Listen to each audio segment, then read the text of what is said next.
And we're ready to go. So, welcome everyone to the stream. Welcome Emmy, thanks for the host earlier. Really appreciate it. We're going to be doing some Gran Turismo 6. It's a console game, so there's going to be a bit of a delay between my reactions to any sort of alerts. But I did a fairly extensive amount of delay testing to make sure that everything is working as it should be, including discovering that there's apparently a bit of a delay between the webcam and microphone, so I've got that sorted out now. Yeah, it's been a while since I've streamed. I was like, oh, I'm going to come back to it, I'm going to do streams again, and then I went missing for a week and a half, so sorry about that. Had some issues with not sleeping when I should, and it was negatively impacting my ability to do anything. And if I was going to do a stream with myself in that state, I would probably fall asleep during the thing. I would end up wearing myself out to the point of just being passed out. Hey Setsuna, welcome to the stream, good to see you here. I was just explaining there's a bit of a delay, so you'll see your message show up in chat and then me react probably about a second later. I'm using an Elgato capture card, the Game Capture HD, and it's got about a second delay, at least with this game. Changes depending on the resolution and everything. There's a whole bunch of things that affect what happens there. But did a decent amount of testing to make sure it'll work and behave as it should. And we're going to be doing some realistic Vroom Vroom. So yeah, I'm going to get that running. And I was trying to get everything set up in time. I'm using a different scene collection, so some things may not be set up as they should. As Emmy mentioned, with the logo being over the chat. I had to replace all of the assets with the new ones in this scene, because I haven't actually done a console game stream in a while.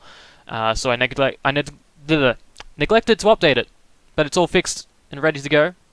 And I'm going to throw over the game so we can see it. Welcome, Squid. Welcome to the stream. Let's get going. I loaded up the intro video so we can see that and get straight into the game. So I'll just let this play out and we can chat while it goes. I figure it's not a Gran Turismo game if you don't get to see the intro. And they always do these really interesting looking intros, really nice. So I figured I'd throw it in so you can all see it and see what it's like. Let me know if the audio leveling is funky, if anything needs to be fixed. But it should be good. I was doing a decent amount of testing with it, and yeah. Thanks for the host, Hurry. Welcome to the stream. How are you going today? Sorry if I peaked the microphone. Might need to that down a little bit. A boost going on my microphone. A little bit of a microphone boost. Simply because this microphone can be a little quiet at times, which can cause some issues. But when I get into actually streaming, I seem to increase in volume a little bit, so my prior testing isn't all as relevant as it would have been prior. But yeah, with this intro specifically, more than any of the other Gran Turismo ones, you actually get to see them actively working on the game as well, which is pretty neat. Flamesbot, you have a bit of a delay with the host thanking there, but good to see that you actually did it. That's appreciated. Not really good since you have to rebuild your virtual network. Oh god, that sucks. Shit. How am I? I am good. It's been a while since I've streamed, as I was saying earlier, about a week and a half. I was like, I'm gonna come back to streaming. I'm gonna make sure I stick to a schedule, and then I didn't. So, yeah. Going to make sure to stick to it as well as I can from now on.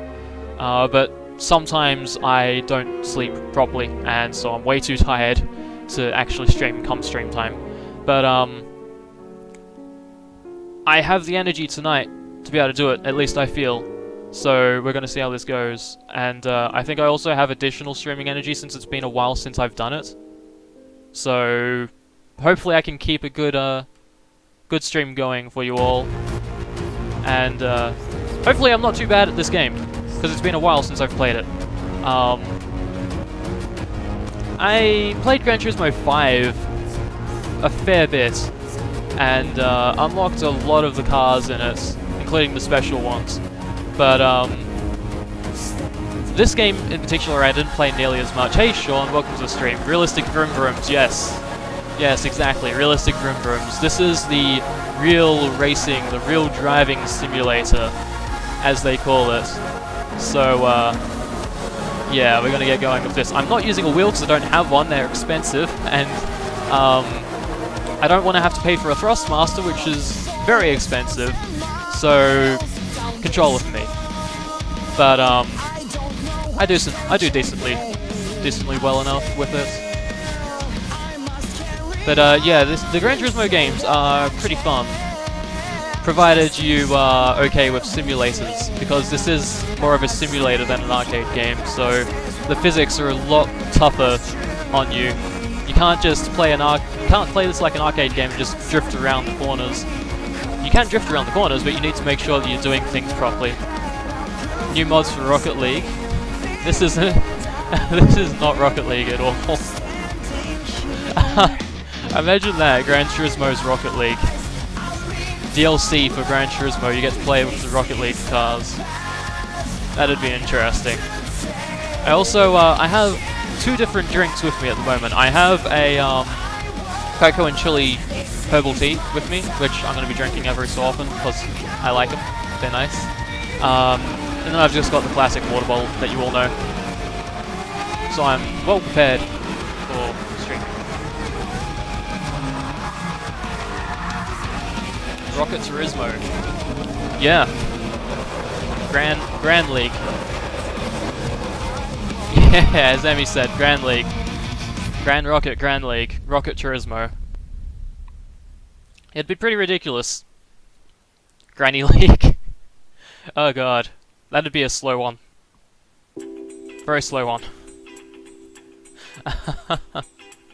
But now we've seen the intro, we can actually get going with things. So, we've got arcade mode. It doesn't play like an arcade game. It's just basically, you can just do races and whatever. But career mode is where the actual challenge is. I think I might just start with the novice events just to begin with, just so I can get back into it and figure out what I'm doing with the game. But then we'll just move through the events. So I'll just start with the easy ones just so I can get a feel for it again, because it's been a while since I've played Gran Turismo. So, yeah, I'll relearn it. Of course, the car I have right now selected is probably a little bit overpowered for this event, so we'll go with something a little more appropriate to it. I think, let's go with the Alfa Romeo. Why not? And it's a red car. And as they all say, red is faster, right? So let's go with that. On the high speed ring, which is a classic Gran Turismo track from the beginning. It's from the very first game in the series. And it's pretty great. Just got to double check my settings to make sure I've got everything that I want. Soft tires because I prefer to be gripping the road rather than sliding around. Driving line because I'm still not great at this game. No traction control, ABS on 1, street recovery. Yep, everything looks about right. So we're going to do A spec, which is actually us driving, as opposed to B spec, which allows you to send an AI to do the driving for you. But we don't want to do that. We want to actually drive the, we wanted to do driving in here. We want to go sliding around the courses with our realistic Vroom Vrooms. So let's do that. And I'm using cockpit view because, I don't know, I like it. It is really neat to just like see the insides of these cars. It's really cool as an immersive thing. And I don't remember a lot of the stuff, so it's probably going to be a lot of me doing some bad stuff, but we'll see how it goes. Thanks for the host, Squid. You own a Thrustmaster, god damn. I mean, they seem like they're good racing wheels, but also it's expensive, and that sounds painful for my poor wallet. I mean, I could probably afford to get one, but I'd clean it out. And yeah, the host button works. Congratulations to the both of us. You for hosting and me for being the person to get hosted. There should be music playing along with this, but the Elgato can be a little funky with audio, with AV sources. because I don't have a splitter or anything that allows me to use HDMI with the PS3. So we have to rely on AV audio, which would be a little funky, as I was saying. If I had a method of being able to split it between, like split the audio at least, I would do that, but I don't actually have component cables. So if I was to do that, we'd be stuck in standard definition. And while it won't make much of a difference for you guys, it will certainly make a difference for me. And I would not like it. It was, but you had a G27 for 5 years. Yeah, nice. It's a shame the Logitech wheels aren't supported with drivers or anything on the PS4. Like, people really want support for those wheels, especially with stuff like Drive Club. When Drive Club said that they were doing wheel support, people were like, where's the Logitech wheel support? And getting mad at Sony not implementing it, when the issue lies in both Logitech and Sony for driver support for the wheels. A little complicated, but because the PS4 doesn't actually support PS3 controllers inherently, you have to do some things to get older accessories working the way that you would want them to, including a lot of arcade games having custom-made drivers to support legacy hardware, which is really cool, the fact that they've done it, but you have to do a lot of work to make stuff like that actually get working. And then with racing wheels, there's so much in them that you have to get working. They're a lot more complicated than a simple controller because they've got the force feedback and everything else going on. So it's nowhere near as simple. Not an easy task at all. Yeah, like, when I was playing Gran Turismo 5 a lot more, I was actually heavily considering buying a wheel. And I think it was like, the Logitech G25 and G27 were both interesting and appealing, but I didn't have money. So, it's not like I was able to just get one. That and, I didn't have a desk, so I wouldn't be able to clamp it onto anything. I'd have to, like, sit it on me, and then that's a problem in itself. Oh yes, the replays. Gran Turismo games are known for their really great replays, because they manage to pretty much nail the same sort of broadcast style camera work that you'd see in television. B wills, that name is B Wilder. Emmy, please. I guess you could say you will win.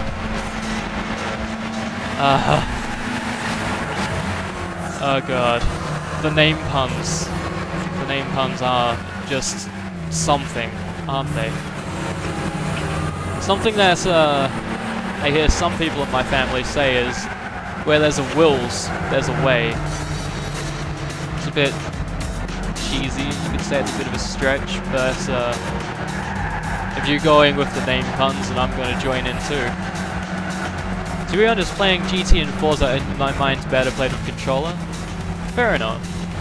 That and with the Forza games, at least the ones that are on the Xbox One and on PC with an Xbox One controller, that this is not, but I do have two.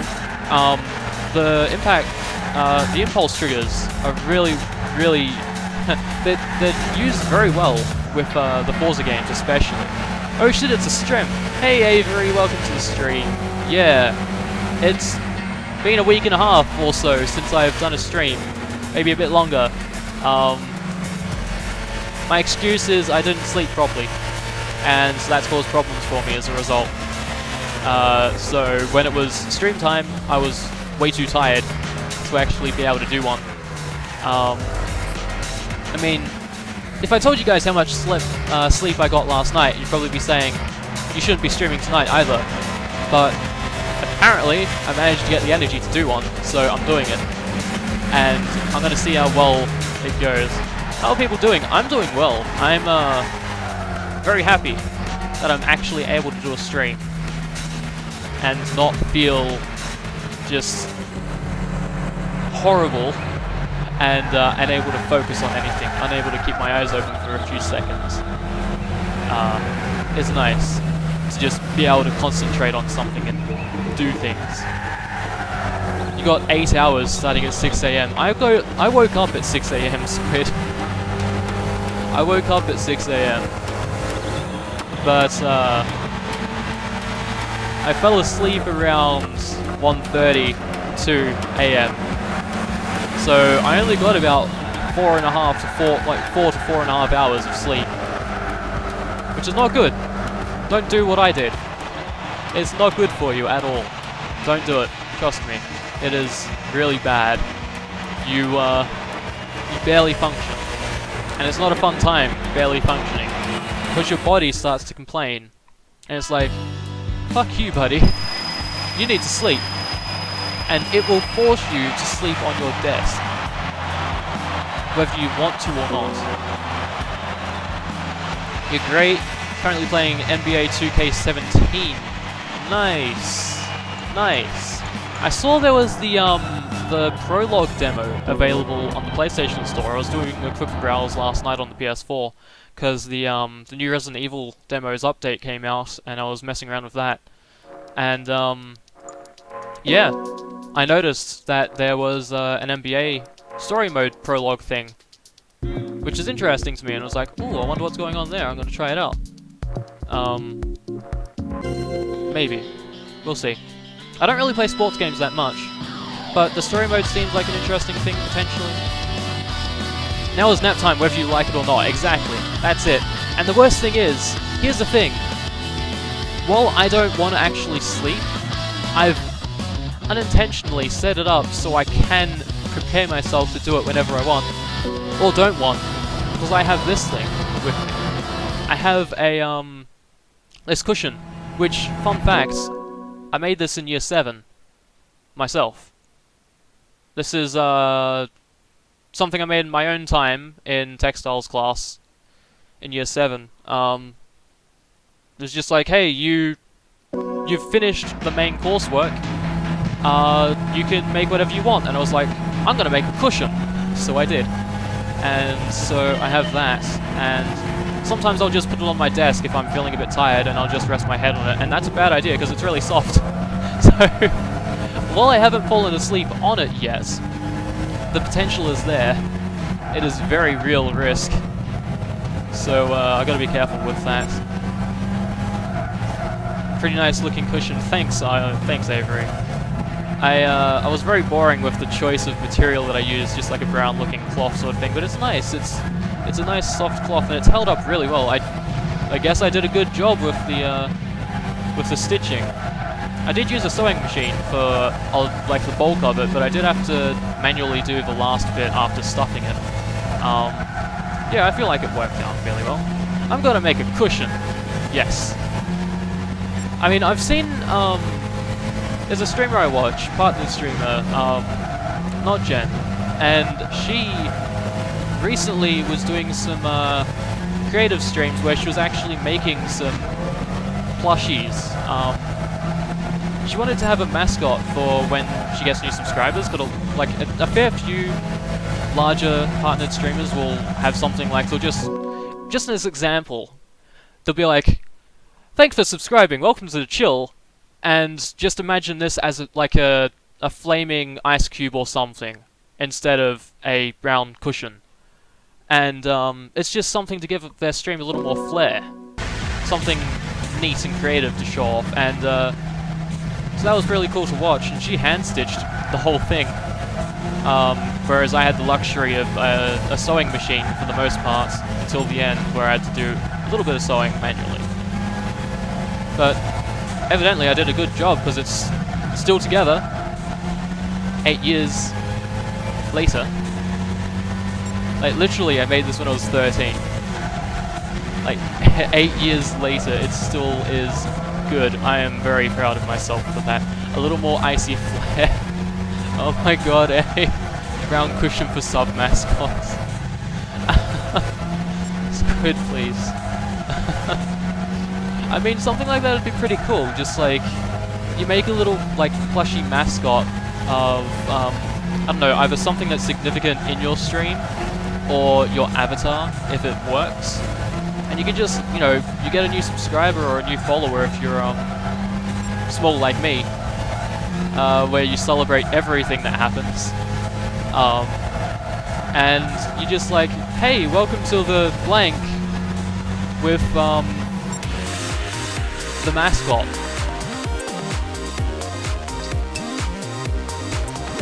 This cushion welcomes you to the Icy Flames subscribership.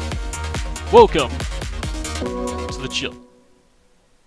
Hand sewing is annoying, it can be, but I haven't, like, I literally, like, this thing is the last thing I ever did in terms of textile work or sewing work or anything like that. Like, this is the last thing I made. So, it does fan art of the brown cushion.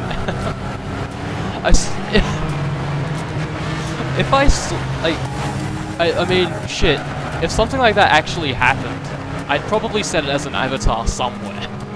I'd probably make it an avatar on something. Because shit, like, just an avatar of this, like, just fan art of brown cushion. Like, what? I don't know, I'm just imagining something completely ridiculous now, like a stylized, I don't know, weird-ass anime-looking version with the anime eyes, and it's just like, I don't know, it's got a blushing face on it, it's just like, something. Something ridiculous and silly, because my mind is just jumping to that. Don't ask why, I don't know, I don't know myself, but that's just what's happened. That was what was going into my head. Yeah. I'm not doing the whole sequence of events for those races and cups and stuff. I'm just, like, basically getting back into the game. Weeaboo cushion. Yeah. The last thing I've technically sewn was a book. Gotta get back into making books. Cushion waifu. Oh my god, please guys. Please. The cushion is not your waifu. It is not your waifu. Do not marry the cushion. Do not fall in love with cushion. It is just a cushion. It is just a mere cushion that I have rested my head on occasion because I've been incredibly tired. Tired enough to just not be able to do anything, and I just face plant onto it.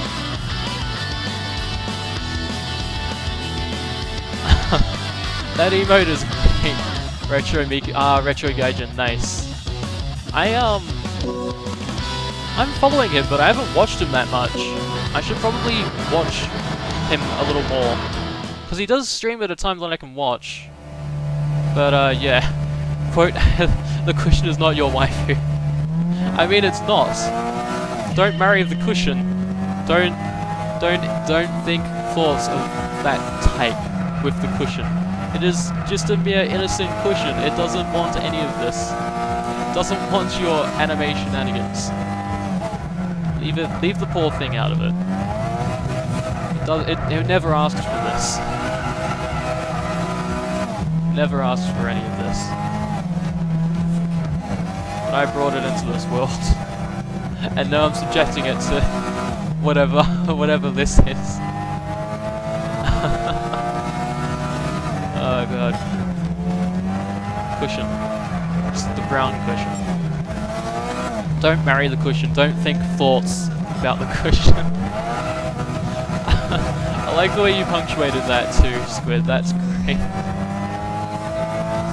But I mean, I guess I should expect that, given you are the quote master. That is literally... It's like the thing you're really skilled at, just getting amazing quotes. And I'm subjecting it to whatever this is.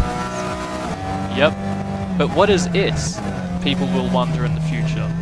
What is it?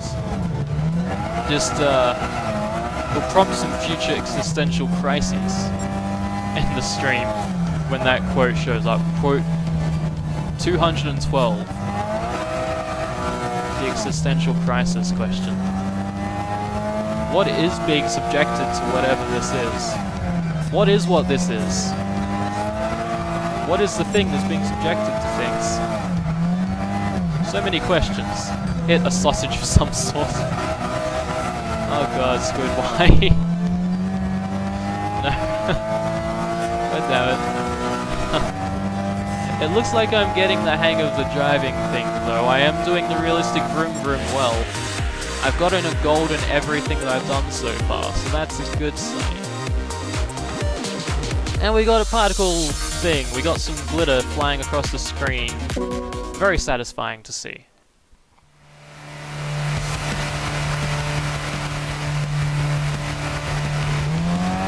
You said that just as a picture of it showed up on my FB. Wow. GG Avery. GG Avery's Facebook timeline. Well done there. Amazing. So there is music in this game, but again, yeah, the way the AV audio works with the Elgato was a bit funky, and so some things overpower others in weird, wacky ways that are not wonderful in any way. Gonna grab some lunch? No worries, hurry. Enjoy your lunch. See you soon. How do I do the skipping with the replays? How does one do that? Oh, start. Okay, makes sense. Don't know why I didn't think of that. Alright. So, there was that. We got 3 gold stars. We got a gold trophy. Doing well so far with getting back into the swing of things. But this is novice. This is only the beginning. It's gonna get a lot more tough from here on out. Though at the moment it's still gonna be fairly easy. Kind to us. But yeah, that's not going to last much longer. Especially if I try to use a specific car that is very fast. That's where the trouble could really begin. And I just realized I never checked my car settings for this. Okay, so it's using sports hard tires. Cool. And all of this stuff is where it should be. Good. A-spec. Because I am not letting an AI take control of my vehicles. I don't trust them. I don't want Skynet car. No thanks. I don't want it to trash my vehicle. I'm doing well. I don't want to have to pay to repair it. Which, fun fact, because this is a simulator, your car will get wear and tear as you go. So if you crash it and stuff, it's going to keep that damage and it's going to wear down its performance, so you'll have to pay to get it repaired. That's another thing to keep in mind with games like this. You can't just be aggressive and drive like a crazy person. Don't do road rage, because you'll pay for it, literally. With whatever the Gran Turismo currency is. I don't know what it's called, but it's, you know, just something that is money. In this game's world, of which there is just racing tracks all over. Something that I've really enjoyed with Gran Turismo games over a lot of other racing simulators is that the Gran Turismo games always have their own original tracks as well. They have a bunch of tracks that they make specifically just for this game that aren't actually real-world locations. But they design them really well so they could be real-world locations. They set them in real-world locations. Don't do Burnout Revenge, you mean? Yeah, no, don't do that. You don't want to do road rage with this game. There is no oncoming traffic to smash into, and there's no boosting in this. But even still, you don't want to be aggressive, because it's going to be counteractive. Counterintuitive. It's going to ruin what you've been doing. Something else with these games, given they're simulators as well, is they can be a little punishing. If you fall behind in a race, you might as well restart if you get really far back, because there is no way to come back from this, because there is no rubber banding in this game. At least in the standard events, there's no rubber banding. So you can take the most powerful car you have that you can bring into an event and overlap the opponents several times and get away with it, because the game does not have rubber banding, which I really appreciate, to be honest. Because while this can happen, where I'm way ahead of everyone else, you don't have to worry about them screwing you over if you go fast enough for them to then also speed up. but then the downside is that you don't get a chance to catch up if you fall behind. There's good sides and bad sides to the whole thing. And another thing that I'll probably show off in this game briefly is there is a photo mode. And it is really good. Because something that the photo mode in this game and Gran Turismo 5 does is it allows you to take super sampled screenshots. You can take screenshots in 4K. And it does additional processing on them to make them look even better. Not enough to prevent overlapping. Yeah, I think Burnout Revenge does have some rubber banding. But yeah, it doesn't do it too aggressively, which is good. If it was aggressive, then there'd be a problem.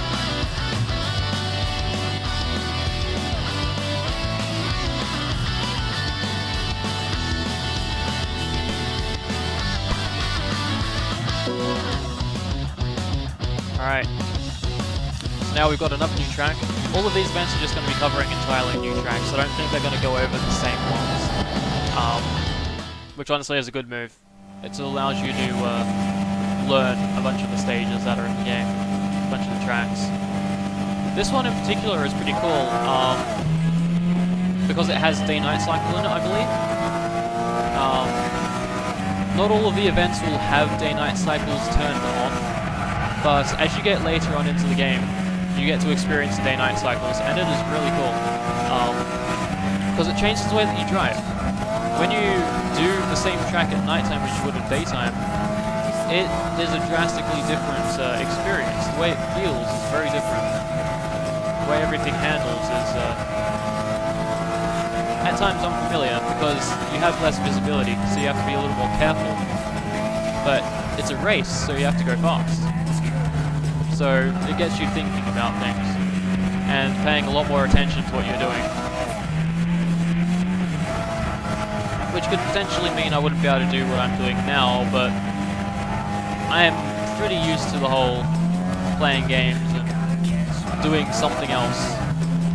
I don't think I've played too many games without something else running alongside it in a few years. Probably like 5 years. I think 5 years, no, yeah, like, shit, even like 6, 7 years ago I was watching YouTube videos and playing games at the same time. I'd like load a video up onto my laptop and then I'd be playing the game at the same time, so I've always had something else going on. And I've gotten pretty good at the whole multitasking with video games and other media. It's just that in this case I'm chatting to you guys while I play the game, which at times can mean that I'm using a little more concentration, or like dividing up concentration between two different things. But I've done a lot of multitasking, including like a lot of multitasking that's at times you could say more taxing than streaming or recording videos, chatting with me. So I feel like I can handle it fairly well. I mean, we'll see later on down the line if that is the case or not. But at least for now, I'm handling it fairly well, I would say. I don't know, I mean, like, it's entirely possible someone could join the chat and just be like, no, you're doing everything wrong, screw you, buddy. But I still think that I'm doing a decent job of keeping things going. Though I will probably have some occasional lapses of concentration on one end or the other. Just, hopefully it's more on the game side rather than leaving you guys just with nothing going on with me.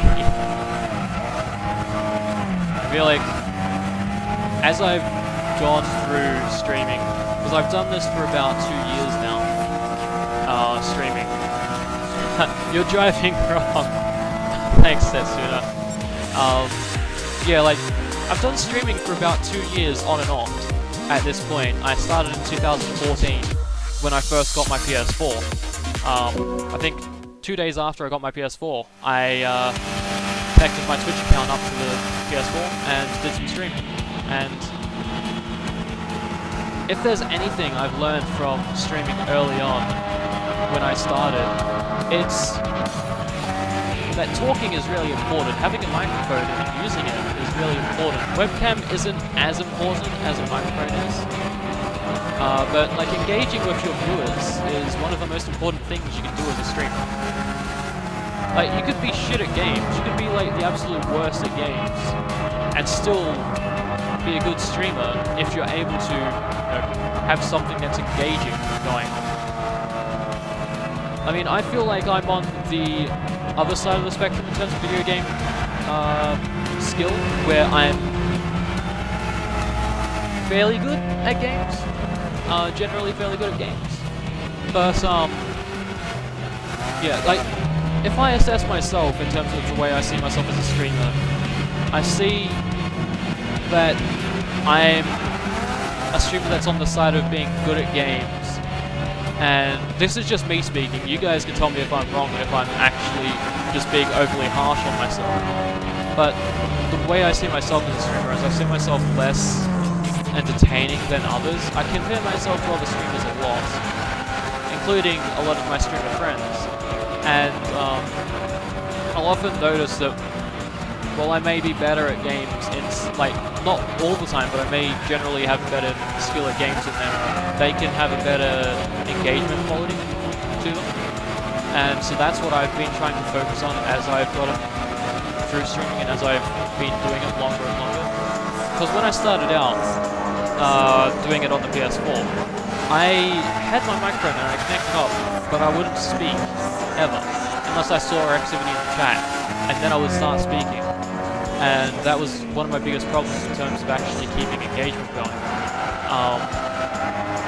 One of the best streams I can remember from when I did it on the PS4 exclusively was this one stream I did this one time on Metal Gear Solid 5 Ground Zeroes. And I was just like, I'm just playing this game, why not stream it? Why not just throw it on, see what happens? And so I did. And as a result,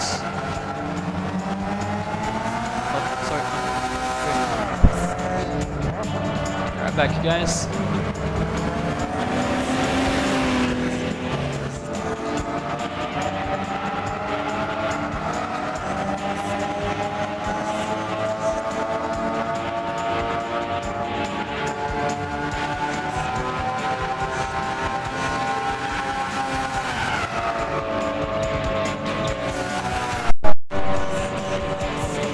Sorry about that, guys. Interrupted by dinner plans. I've already eaten, so I was just explaining that I don't need to eat anything else. Back to what I was saying. Metal Gear Solid 5 stream on PS4. Best stream experience that I've had back then. I can think of a lot of good experiences in streaming now, but back then, like, that's still like the most memorable stream I've had. Back on the PS4, where I just decided to stream Metal Gear Solid 5. I didn't really, like back then, I didn't know much about streaming at all. I knew jack shit. All I knew was it's a thing that people like to watch. I liked to watch it. I started watching Twitch a lot in 2013. Though I made an account back in 2011 because of a Yogscast charity Christmas event thing. But, like, I started watching it proper in 2013, and I was like, this thing's really cool. I like watching it. I'd like to stream. I didn't have anything that I could stream with at the time. But, then I got the PS4, and it had streaming built in. It was like, I want to do this. I want to see what it's like. I want to give it a go. And so I just, every so often, would just stream. And, I mean, I'd post it to Facebook because it's got a thing you can just automatically post a thing to Facebook and be like, hey, I'm streaming, here's the link, you wanna watch? I'll chat to you guys if you want. It's a chance to chat with my friends, but I would really only get about 1 or 2 friends that would join and watch, but no one that would actually make an account to chat, because, like, none of my friends, I have a lot of friends that play games, but they don't really watch Twitch or YouTubers, so it was, like, some advice that I see a lot of people have when it comes to streaming in terms of when you're starting out is get your friends to watch. And I can say that I definitely did do that, but it wasn't actually a thing that would work out for me. It never really gave me any success. Like, I can't think of a time that I've just like gotten friends to watch me and stream and just like chat to them and have it work out, because they've never actually made an account. I've had some people do that on occasion, but it's so rare. Where I started to have success in streaming was like with the Metal Gear Solid 5 stream. That's where I saw that streaming could be something really cool to do, because I had 15 viewers at max in that stream, and I started and I had no one. Like, I didn't even like share that stream, I just did it. I didn't even say I was streaming that game. I was just like, I'm just gonna throw it and see what happens. And I got 15 viewers, and it was like the best stream I had, because there was so much activity in chat, so many Metal Gear fans, and we were all just being Metal Gear nerds and referencing quotes and saying stuff. And I was doing the Deja Vu mission, so that's referencing Metal Gear Solid 1, so there was a lot of nostalgic moments, and so we were just like referencing quotes and moments from that, and just discussing what we thought was going to happen with Metal Gear Solid 5. And that was where I started to see streaming as a thing that I could potentially do more often and see enjoyment, and just like see it as a thing I could do and have fun with, rather than just, I'm just going to throw this on and if someone watches, cool. I've still got that attitude where I'll just stream and if someone watches, cool, but I'm also like, I have people that will watch, and like I can stream now to chat with people. Back then I was just doing it because it was a cool shiny thing. I didn't really know much about it. Welcome back, Harry. I'm just talking about stuff with streaming and when I started out, because I've done this for about 2 years now. I started in 2014 in August. The 3rd of August was my first stream, but it wasn't on this account. I don't actually know when the first stream was on this account, because I did it with the PS4. And that didn't do archiving, so I don't have a dating thing for it. I can't tell you when that happened. I'll probably dig through my Facebook and see if I can find if I've ever posted that one. But yeah, like I did a lot of PS4 streams for a while, even continuing into 2015. Bloodborne was a game that I streamed fairly regularly on PS4, with the PS4.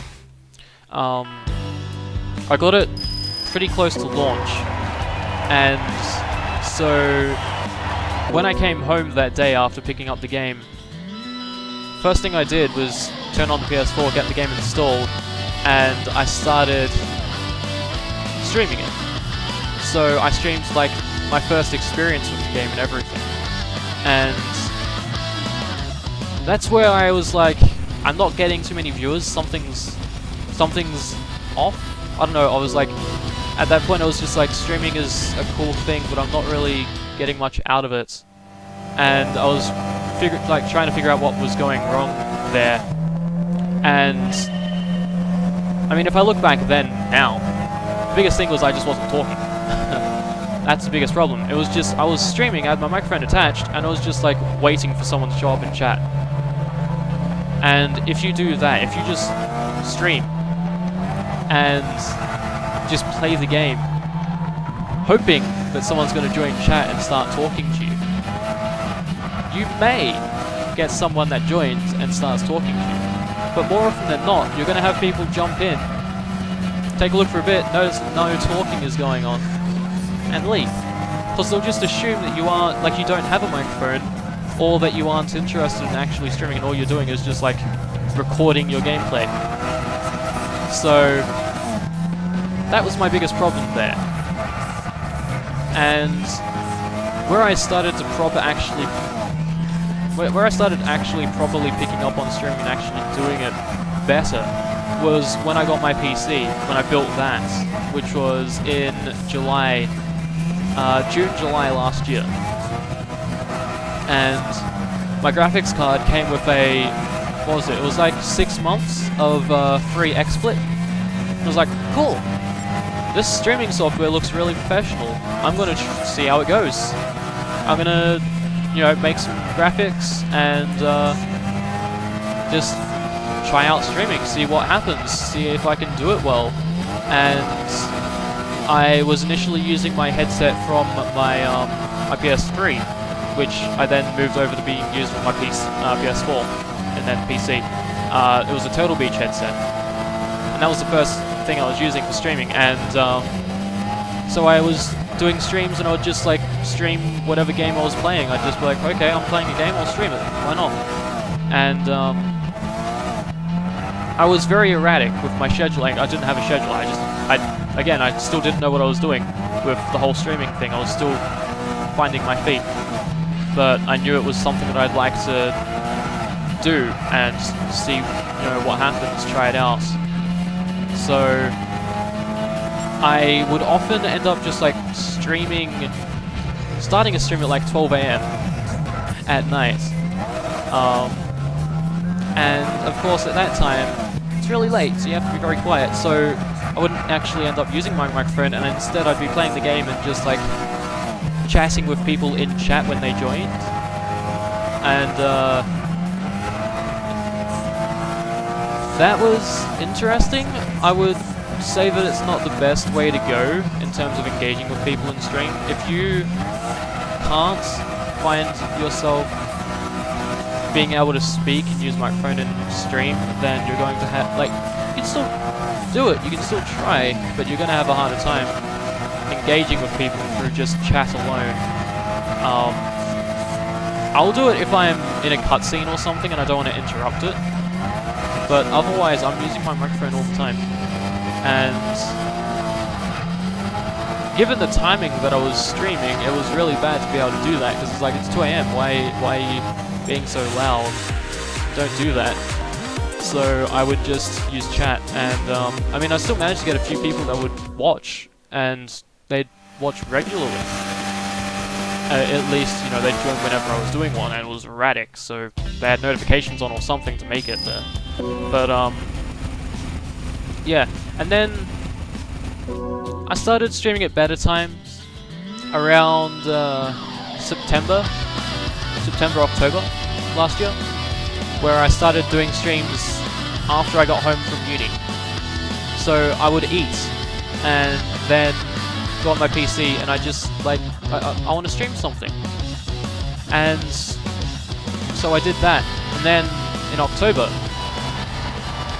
I was like, I wonder if I can stream games, like console games. I wanted to try that out, and of course I didn't have a capture card or anything like that, so I couldn't capture them, but there are still ways to play them and stream them. So I did that. I used Dolphin, and I streamed Metal Gear Solid: The Twin Snakes. And I played that game in 2 streams.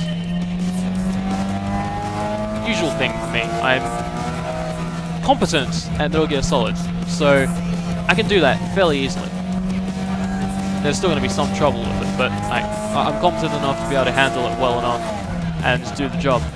And the first stream that I did of the Twin Snakes, I wasn't doing too well in terms of microphone usage. I wasn't speaking too much, but if I saw someone join chat, like actually speak, not just join, I would say hi, I would engage.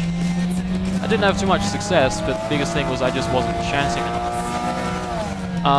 The second stream I did, I was trying to be more active, because I had, like, by October I had started reading a bunch of websites, because I was like, I want to try and do streaming more, I want to make it better, I want to get better at doing it. And so I was reading more resources on it, and trying to find out more things about settings that I can use to improve the quality, and do what I could with my bitrate, my upload rate. And that's where I got a lot of the knowledge I have now in terms of streaming and like the technical side of it. I mean, back then I was using XSplit, but a lot of that stuff that I was learning was still able to translate over fairly well, at least the CPU preset stuff, where I discovered that the faster the preset, the worse the compression is. in terms of how aggressive it is and how good the quality is of the compression. So as you go from ultra fast to very fast to fast to fast, to faster to fast, and then slow and slower and slowest. As you go from faster to slower presets, your compression quality improves, but you also use more of your processor. But luckily for me, when I built my PC, I was like, I want to get the best processor I can.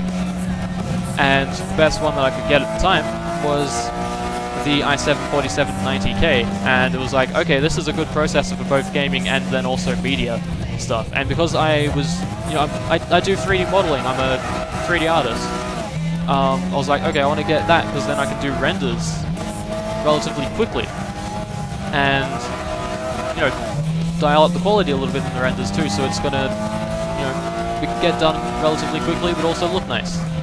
And that benefited me in streaming too, because it's like the processor was more competent and capable of encoding, which is important for streaming, especially with the higher resolutions.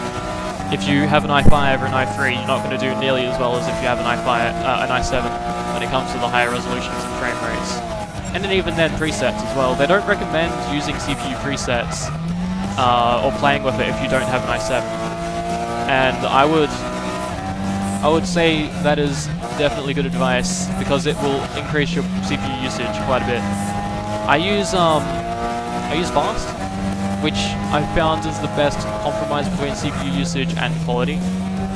Or a Pentium dual core. Oh yeah, that's going to be a tough time. And I know that does a number on your PC, Squid, because you've had a few streams ended because you've got them blue screens. Or an Intel 4000. I don't think that would. I doubt that it'd run modern Windows. I don't think that'd be actually doable at all. But if you tried to run it, like say theoretically you got it running, it would not run OBS. It wouldn't even start. It would crash. That would just lock up the PC and it would just not be able to do anything. But yeah, I was like learning more about streaming, and so my second Twin Snakes stream, I was trying to be a little more engaging, and of course in that stream I finished the game. And later on in the stream, Hurry Boy joined. So like he's my longest standing viewer. He is the oldest viewer I have that still shows up in streams. And he joined that Twin Snakes stream just out of nowhere, just joined it. And he was pretty good at engaging in chat with me, and he managed to get me talking more, which I'm very thankful for, because after that stream I felt more confident about my ability to stream, but I was still finding my feet and learning. And you can tell if you see any of my streams from back then. I think I have some highlights from some Undertale boss fights that I did early on, and I had some issues with speaking, because it was like a mix of confidence issue and just still figuring out, finding my feet, finding my streaming style and how I would do it. And I think Sean, Twitchy Coffee, actually raided me during my Undertale stream. And I was actually using a glitch in the game, or I don't know if it's a glitch or a feature or whatever, but you could basically buy items and sell them at a higher, sell them for more. And so you could just fill your inventory with an item that costs 1 gold and sell it for 2. And so I was just doing that glitch when I got raided, and I was very awkward when I saw that was happening, and I was just like, oh shit, I'm getting raided, and I'm not talking or anything, I'm just literally on stream doing this thing. I didn't have webcam on. I had a webcam, but I wasn't using it at the time, so it's like I was just staring blankly at the screen. But it was not the best thing to be doing. And I think that was one of the last streams I did that year, 2015. And then I decided to get back into it again and try it again. And I redid all of my graphics to the flaming ice cube that you guys will remember before my redesign that I have now. And I decided that I'd do Ratchet & Clank as my returning stream to start doing it again. And I went for 11 hours because I'm crazy and I don't know when to stop. And I had a lot of success in that stream. I had a lot of people join, and I was able to keep engaging with people the entire time. And then I kept going. I went on to Ratchet & Clank 2, and then Squid joined, and he's remained as a regular viewer since then, which is really cool. It's really awesome to like have people from back then still show up, and now he's a mod. Like,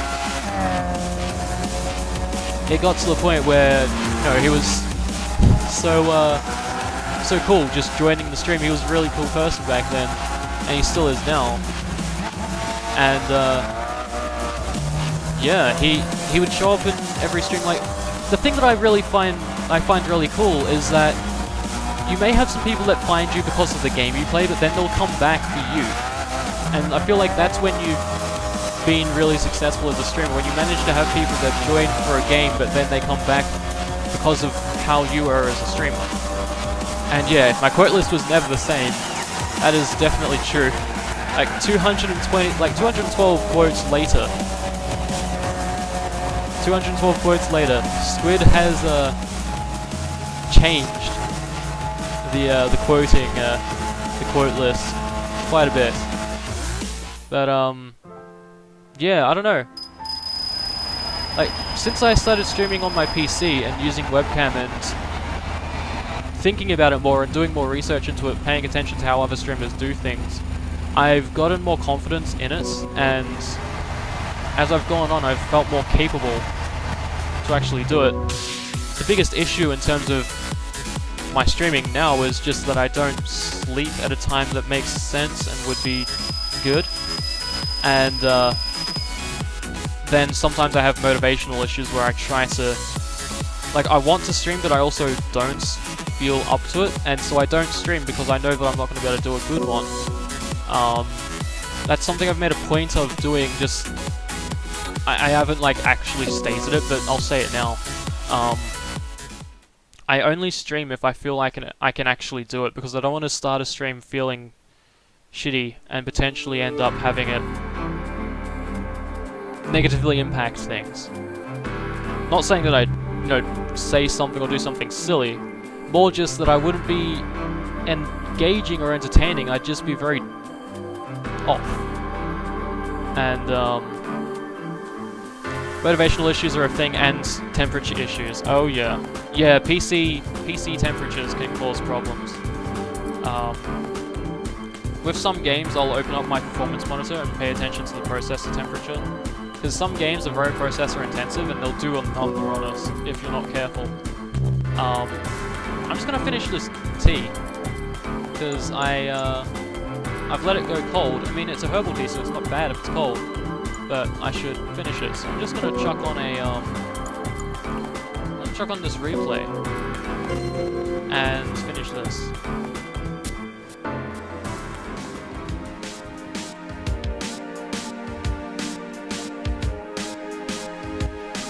You mean it being cold in the morning? Oh right, yeah. Shit. Winter. It's not winter anymore, but it still gets quite cold in the mornings, and that can make things hard. But I don't stream in the mornings. I don't think I ever have done a morning stream. I think if I've done a morning stream, I've only done it once. But like, I've been on other people's streams in the mornings. Sometimes right after I've woken up, I've just like jumped onto Discord, seen people playing games, see someone streaming. It's like, oh, what's going on here? Oh, hey, mind if I join whatever game you're playing? Sure, okay. And then I've just barely woken up and I'm just in the stream. Yeah, cold can be hard. Body heat plummets when you sleep. Oh well, yeah, shit. I can see that being tough then. I maintain body temperature pretty well when I sleep. I don't really get cold. If anything, when I wake up, sometimes I'm a bit too warm. So, yeah, I end up in like an opposite situation where it's more like getting out of bed is definitely the smartest option, because otherwise I'm just stuck feeling uncomfortable. Yeah. It just happens, I don't know. It's a thing. Yeah, like, I don't know, streaming is fun. I really enjoy doing it when I manage to get myself to do it.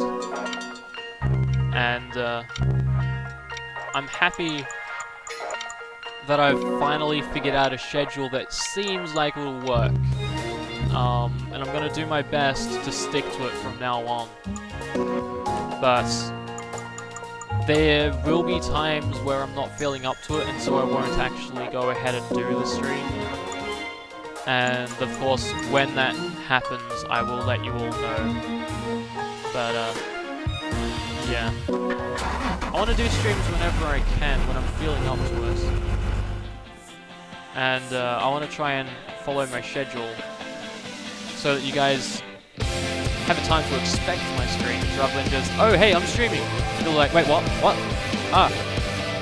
How do I get here? I'm busy doing other things, I didn't know this was happening. Stuff like that, so... yeah.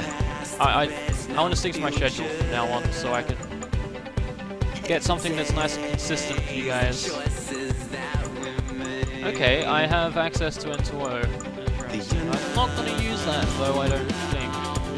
I could reduce the weight, but that could probably help with things, but then also not necessary, so I'm just going to leave the weight reduction stuff alone. And we've jumped ahead 2 classes, so these cars are going to be a lot faster, and I'm going to be in a lot more risk of doing damage to myself and others in the game, because these cars have much higher speeds and acceleration. It shows your torque, speed, carry. It shows everything. This game is very in-depth, Squid. This game is extremely in-depth. You have control over so many different parts of your car. You have control over pretty much everything in it. So, yeah, if you want, I can go through the entirety of what the game lets you do with the cars. I don't really mess around with it because I don't know enough to do it, but I'm sure people that know about cars and a lot about them can get some really good tweaks done to get the absolute most performance out of it. But yeah, they go in depth with this. I mean, the artists for the cars take like 3 months working on each car, so they go to a lot of effort in making these things. Like, the cars themselves have so much detail in them, but just in general, everything has so much detail. Sorry for lurking, I'm eating while working on my virtual network. All good, Hurry. That's fine. Lurking is not a problem whatsoever. I've managed to figure out how to stream with lurkers. It's fine. You don't need to worry about that. I'm happy just to have you here. Like, if anyone's lurking, you don't feel an obligation to join chat unless you absolutely want to. And you actually want to engage. Just like, I can understand there are times where I crash, and that's fun. There are times where I don't feel like chatting in a stream, but I want to watch. So I'll just lurk. And there's nothing wrong with that. If you have a streamer that's like actively calling out lurkers, there's a problem, and you should probably just leave. I think I've had a few occasions where I've joined the stream, and I've watched them for a bit, and I've just left because they've got their viewer list open, and they'll see someone join, and they're like, "Oh, hey, I see Flames, welcome to the stream." It's like, now I have to talk. I don't want to do this. And so I'll just leave. I'll just leave. Because, yeah, advice from a streamer to anyone that's thinking of streaming or does stream: don't call out the lurkers. Another thing, don't look at your viewer list. Both of those things are, like, okay, sure, viewer list isn't as bad, but don't call out your lurkers, because that's, it's not a good time for the lurker. You tend to be active. I noticed that, Squid. You're a very active chatter, and it's really cool. People like you are amazing for a streamer, because you allow us to not just talk shit, but then also talk about stuff. And if you're looking actually okay, yeah, I figure that's the case. Lurks because this is a good stream for Jory too. Very chill. Thanks, Avery. I do my best to have a nice streaming atmosphere, something more relaxed. And this game as well, like, it's a simulator, it's a racing game, it's intense, but it's also not. So it lends itself well to a stream like this. Because here's the thing, so I did that poll, I've been running it all day, and I was actually thinking for a while, hoping I would get one of the racing games, Burnout Paradise or Gran Turismo. And yeah, I was basically hoping it was one of those games so I could just have something I could more focus on chat with you guys, because yes, this is a driving game, this is a simulator, it needs a lot of attention, but also I'm good enough at multitasking and keeping track of both things, because here's the thing, Gran Turismo 5, I played that game a lot when I was watching YouTube, and so I've gotten used to dividing my attention between this game and something else, like looking away like every so often. And while I wouldn't do that if I was actually driving, because that would be extremely dangerous, I can do it in this game because it's a game. And while it may be a simulator, you can still get away with some silly things, like multitasking on a video or a text message, and still manage to be competent. You hide the Uncbot viewer list until the chat window, fair enough. And you found the PS4 viewer number thing to be inaccurate. Yeah, I've noticed that too. I also hate that they like show that and you have no option to turn it off, because it's like I liked to be able to see comments, see the chat when I was streaming with the PS4, but then you'd also see the viewer count constantly. And that would weigh down on you, because you'd be seeing 0 viewers, or at least I was seeing 0 viewers for the most part, pretty much the entire time. And that doesn't feel that great to see. I really like that Twitch now allows you, like Twitch itself, when you're Twitch streaming on your dashboard, you can hide your viewer count, so you don't have to see it. And I've also got Task Manager over the thing, so I can't see the chat accounts as well, because that's also a thing that's going to be factored in. And even if it's a high viewer count, I don't want to know. I don't want to know. I just want to do my stream, I'll chat to you guys, and you know, make it the best thing that I can. But I don't want to know how many viewers I have, because if it's a really high number, then I feel pressure. If it's a really low number, then I feel negatively impacted. I feel negative about the thing. I feel like I'm not doing well. And that might not be the case at all. It could be just, you know, that I've chosen a bad game to stream, or I've chosen a bad time to stream. A variety of factors. But I'm better off not knowing about that until after I've finished. And then I'll, like, when I finish streaming, I'll go through my stats and I'll find out what was going on with various things. I'll see how things are tracking along. But while I'm actually doing it, I never look at my viewer count, at least until the end. When I'm at the end, when I'm closing out, and I'm preparing to either raid or not raid, I'll check my viewer count then, just to see how strong my raid could potentially be, if it will have much of an impact or not. And there have been quite a few times where I've just decided to just end the stream rather than raid, because I felt like the viewer count wasn't substantial enough, or the overall chat activity wasn't high enough to be able to do a raid, because I've done, especially more when I was like really getting back into it, I did a lot of raids, but I didn't really have them get too far, because I would often get to the point where I'd jump into the person that I've raided's stream, and I'd send my raid message, but I'd be the only one that'd do it. And so it'd feel a little awkward to just be like, oh, never mind, ignore that raid message. It's fine. I just did a host. It was streaming, and I just wanted to come say hi. Stuff like that. 2 to 3 active viewers is a minimum for raiding. Yeah, you want to have people that are like, you don't have to be active the entire time, but if someone's, like, say I'm getting ready for a raid, I'd like to know that people are ready to do it. Even if you're going to go back into lurking afterwards in their stream, even just, like, taking part in the raid is a huge thing to just make it both more fun and then also more impacting. To be like, hey, this person's done a cool thing.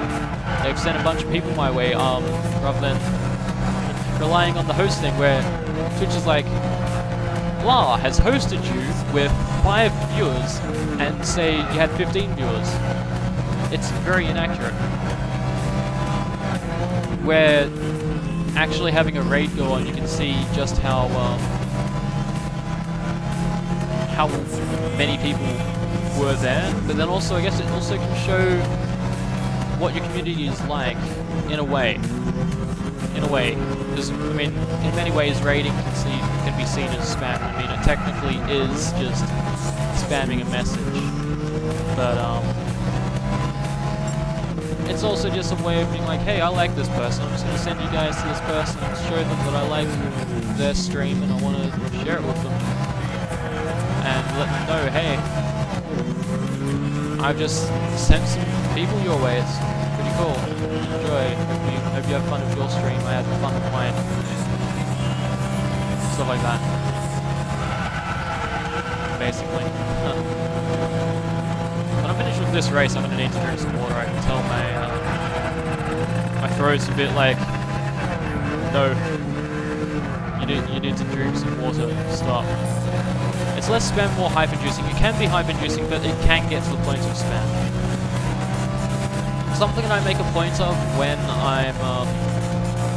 I'm raiding myself is I'll send the message a few times, but I won't just jump in and do it forever.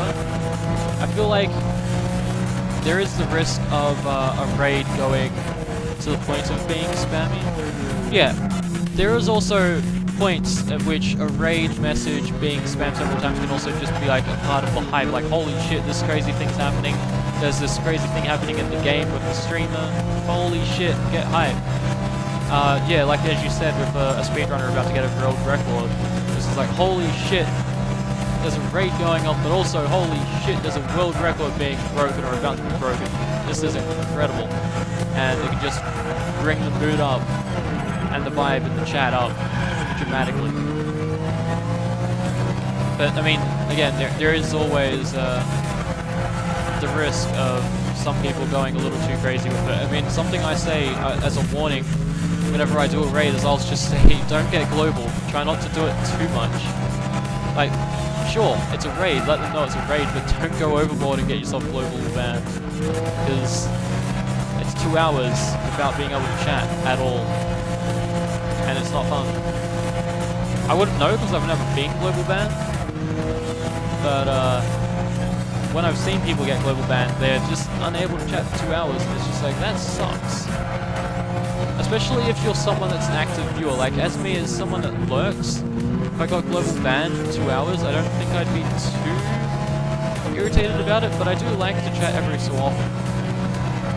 There's always the chance that while I'm watching someone stream, they'll like bring up something, or someone in chat will bring up something, and it's like, oh hey, I know about thing.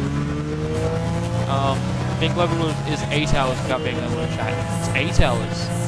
Well shit, that is much worse.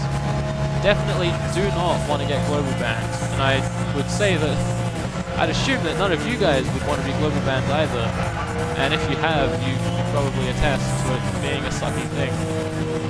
Because you literally can't chat at all for 8 hours, apparently. Which is so much worse.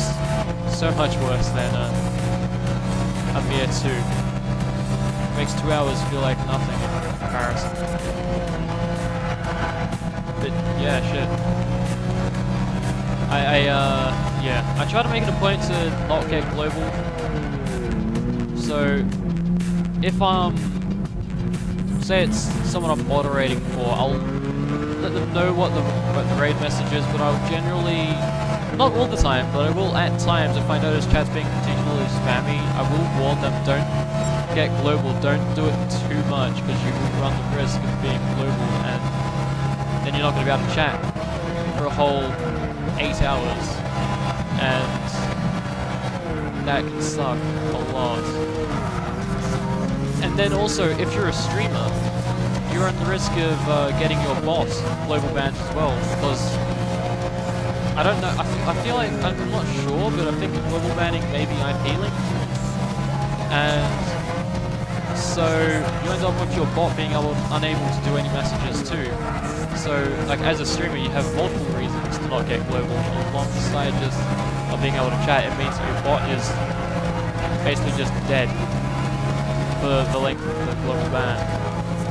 And then, if you, say, want to let people know of a raid message, and no one knows what it is, you want to leave the message in chat for it. And then instead you'd have to come up with another method of doing that, letting people know what it is, which can suck. So basically the gist of this whole rambling is take part in raids if you feel up to it. Have fun with them. Get hype. But don't go too far, because you could get global banned and be unable to chat for 8 hours. And if you are the type of person that likes to chat a lot, you are going to hate it a lot. If you are the type of person that does streams, if you're a streamer, it's going to suck a lot, because your bot's going to be unable to speak. The bot has a message delay built in specifically to prevent it from being global. Yeah, I think the bot does, but if you get global, given that you, like, a lot of us run Arcbot or something similar that's local, if we get global, then the bot also cannot speak.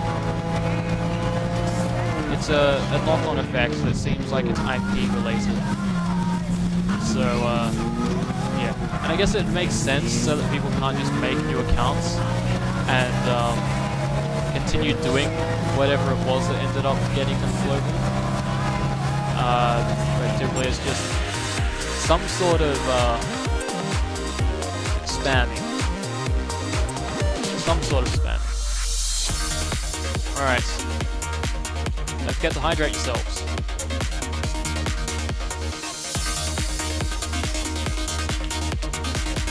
It's extremely important to do. If you get global, don't think you can stream anyway. No, you can. You can. You definitely can stream when you've been global. I can't tell this, like, it's not personal experience of being global and streaming. Rather, not Jen. One time I was watching her, and she mentioned on stream that she got globaled, and so she wasn't able to chat or send messages in chat, and her bot was also unable to send messages in chat. So streamers can get global, and it's much worse, especially if you're running a local bot rather than something like Nightbot or MooBot, because it's just silenced. Alright, we got another 3 stars. That's good progress. Let's do race 3 and get that triple star. There's always the option of running your bot on another PC. Well, that's if it's IP for device and not IP for your whole internet connection going outbound. If it's IP as a whole, then you can have serious trouble. Because, you know, no one that uses Twitch in your household will be able to chat. And your bot as well. Okay, I have a lot of notifications going on my phone. Let's just clear some of that out. If your laptop could run Unclot, you'd use that option, provided you can actually chat on another device. It seems like it's accounts. It may be like a mix of accounts and IP as like a temporary thing. But of course, I have no way to know this because I haven't seen anyone get global, sign into another device, or sign into another account, and then try chatting again. All I've seen is someone that was using the same computer that they got globaled on, or at least the same account they got globaled on, and their bot wasn't able to do the thing right. Seems like being globaled on to be device only, yeah. Well, I mean... I have no idea, so I guess... It's a thing to research. It's a thing to look up and find out what exactly global banning entails, and what type of ban it is. If it's if the global ban is device only, if it's IP, if it's account and device, if it's account and IP, if it's account, device and IP, who knows? It's got to at least involve the account being global, but it may involve another factor. And if it does, then that'll really suck. I guess there is the potential for, if you try and sign into another account, not sign into another PC with the global account, it'd end up getting that PC temporarily global as well. I don't know, I'm thinking way too far into this. I should just look it up when I have the time, when I have the chance, to see what exactly is going on there. See what's happening with the whole global bans, and see how it works.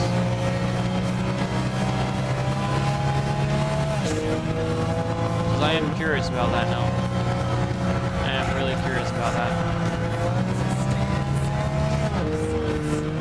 Hey, I've almost been going for an hour and a half. Nice. That is good effort. I am happy to see that I've managed to do this much. I don't know. I feel like I wasn't expecting too much, because so given the amount of sleep I got, I was worried this morning that I wouldn't actually be able to do it at all. And then I got home after uni all day, and I was like, I feel awake, I feel energized, I can do a stream. And here I am doing a stream.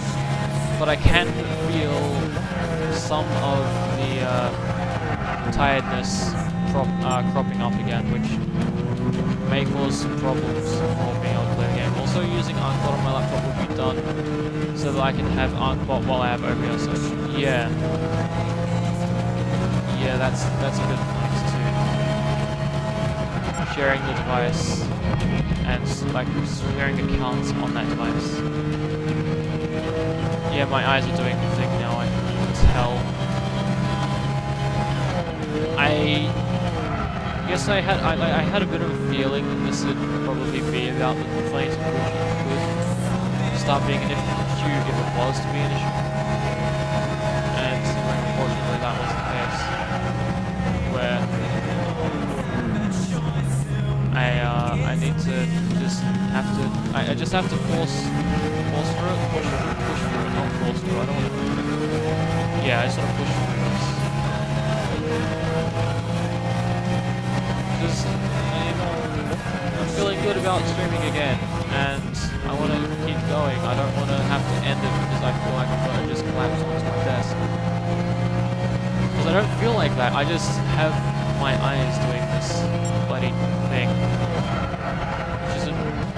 Probably isn't that great of a look on the webcam either, but you can probably tell that I'm like moving my eyebrows around weirdly and trying to like roll my eyes around and stuff, just stop it from being frustrating.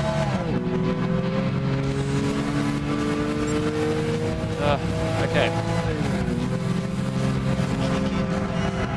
Well, at least for now, at the moment, it doesn't seem like there's much I can do about this whole scenario, other than just pushing through it and hoping that Artis's father doesn't pull any shit. Because apparently he's in the game. He's been shown a lot in the game, but he hasn't been shown too much of a role outside of what he's already been shown in the game. So I'm curious to see what exactly the flying ship has going on. Holy shit. Yeah, okay, I'm awake now because I just said something incredibly nonsensical. Squid. I expect you're probably going to be quoting whatever that was that just happened. But, I'm no longer speaking nonsense. I've suddenly become acutely aware of rambling about shit.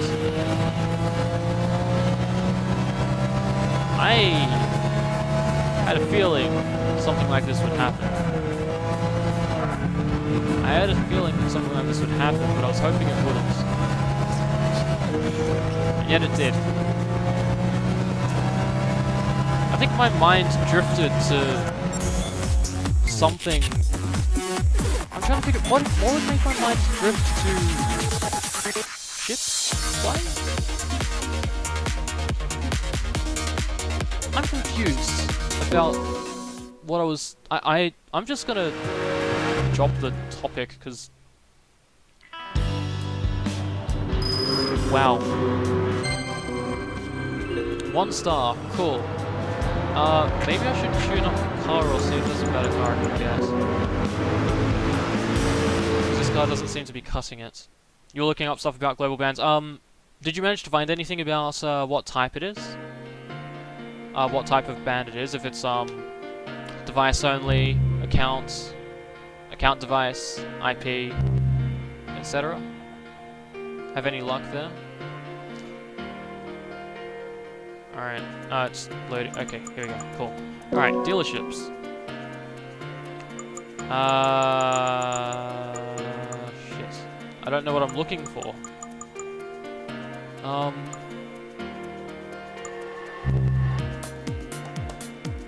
Okay, let's go to... yeah, tuning parts. Okay, so is there anything I can do to make this better? I should actually... I'm probably better off doing this in car settings. Yeah, here we go. Okay. So I can buy the better tires and stuff, but suspension... Okay, so I can... Okay, I can get the fully adjustable suspension. How much? Oh, I have a lot of credits. Credits! That's the money type. It's credits. Alright, cool. Racing brake kits in... drivetrain, transmission... just I'll get some more customizable stuff, why not? Might be able to do more with it, probably not. I don't really know entirely what I'm doing with a lot of this stuff. But hey, I have options. And that's better than nothing. Stage 3 performance pack.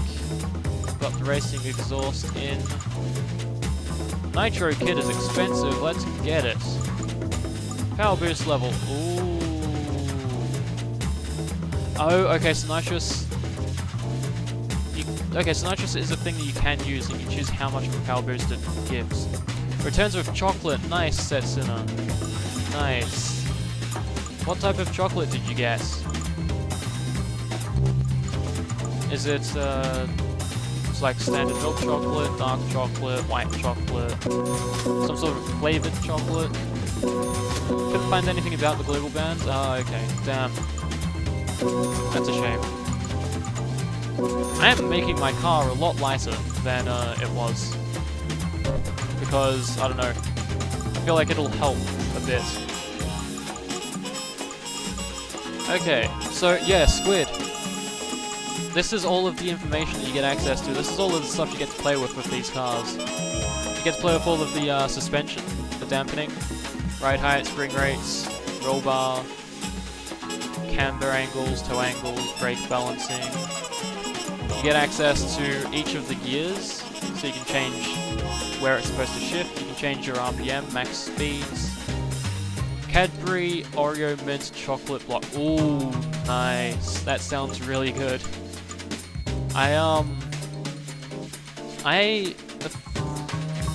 Recently, like a type of chocolate that I've really been liking is there's a mint chocolate Kit Kat you can get, and they've been really nice. Because I don't know, I really like mint chocolate, and so mint chocolate as a Kit Kat as well, where it's got the wafer sort of thing going on, is really good.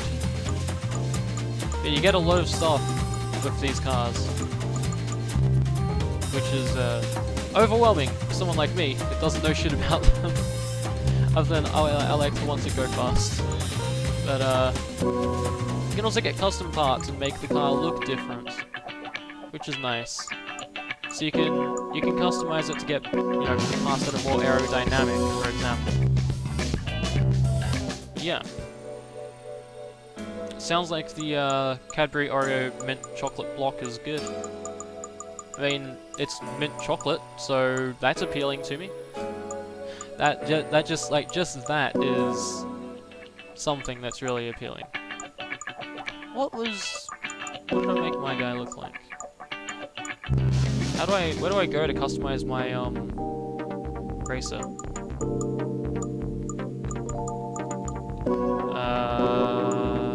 Status? Nope. This is literally just my game status. Okay. That is not the right section for that. So then where do I go to make my driver look different? Is it? No. Oh no. You just like mint chocolate. Wow. Welcome to the stream, Shadow Wolf. Welcome to the stream. But you don't like mint chocolate. That saddens me. I like mint chocolate quite a lot, so yeah, very, very sweet, but still good. Ooh. Well, I mean, I don't have anything wrong against like sweet chocolate. I probably wouldn't be able to have too much of it though. But yeah, requirements not met. What are the 500 performance points or less? How many performance points is my car now? Car settings. 522, well shit. I went overboard on the things. I don't want to limit power, so maybe I can... Here we go, okay, so... Let's see. No, that doesn't help. Alright, so reduce the body weight, or increase the body weight, rather. So that should help a bit. Nitro Kit doesn't have any sort of thing, intake tuning. Oh. But such a gulf in performance. Okay, I want to like remove something that removes a good amount of points but doesn't damage the car's ability to perform too much. Oh. Oh no. Ouch. Okay, let's just change the computer standard. Okay, and then that gets me just under the line, so I can take part. What are my opponents? Skyline, Sedan, NSX, Fairlady. Okay, well, let's just see if I can do the race with this improved car that apparently I went overboard on because it went past 500. Well, close to 530 performance points. Actually, I think it was over 530, so that was probably a bit much. This song's nice, but it's they use it for race start instead of during races. I forget what it was called, but I know I like that song in Gran Turismo 5 because it was used in like a special credit sequence or something in Gran Turismo 5. Okay, so I have an answer. Oh, okay, I know how to use nitrous now. It's with the X button, with the control configuration that I went with. Gran Turismo lets you customize your controls entirely. You have complete control over the controls. You can make anything control anything. So, by default, this game is just like PS2 racing games in which X and square impact your acceleration and braking. But I switched that over to R2 acceleration and L2 braking because the triggers feel a lot better and you have more control over it. And apparently I put nitrous on the X button, which makes sense because it generally is used that way. You'll make X or A if you're using an Xbox controller, which you'll do on a PS3 game, but you would on a multi-platform racing game. That's like the standard for nitrous. And wow, this gives a good performance boost. I like it. I'll need to use it on straights though, because right now I'm not really using it too well. Going a little overboard on things. Yeah, this is a good use for it. This is good. Then I have to slow down now. But I'm getting a lot closer to my opponents, so I can actually potentially overtake them a little easier.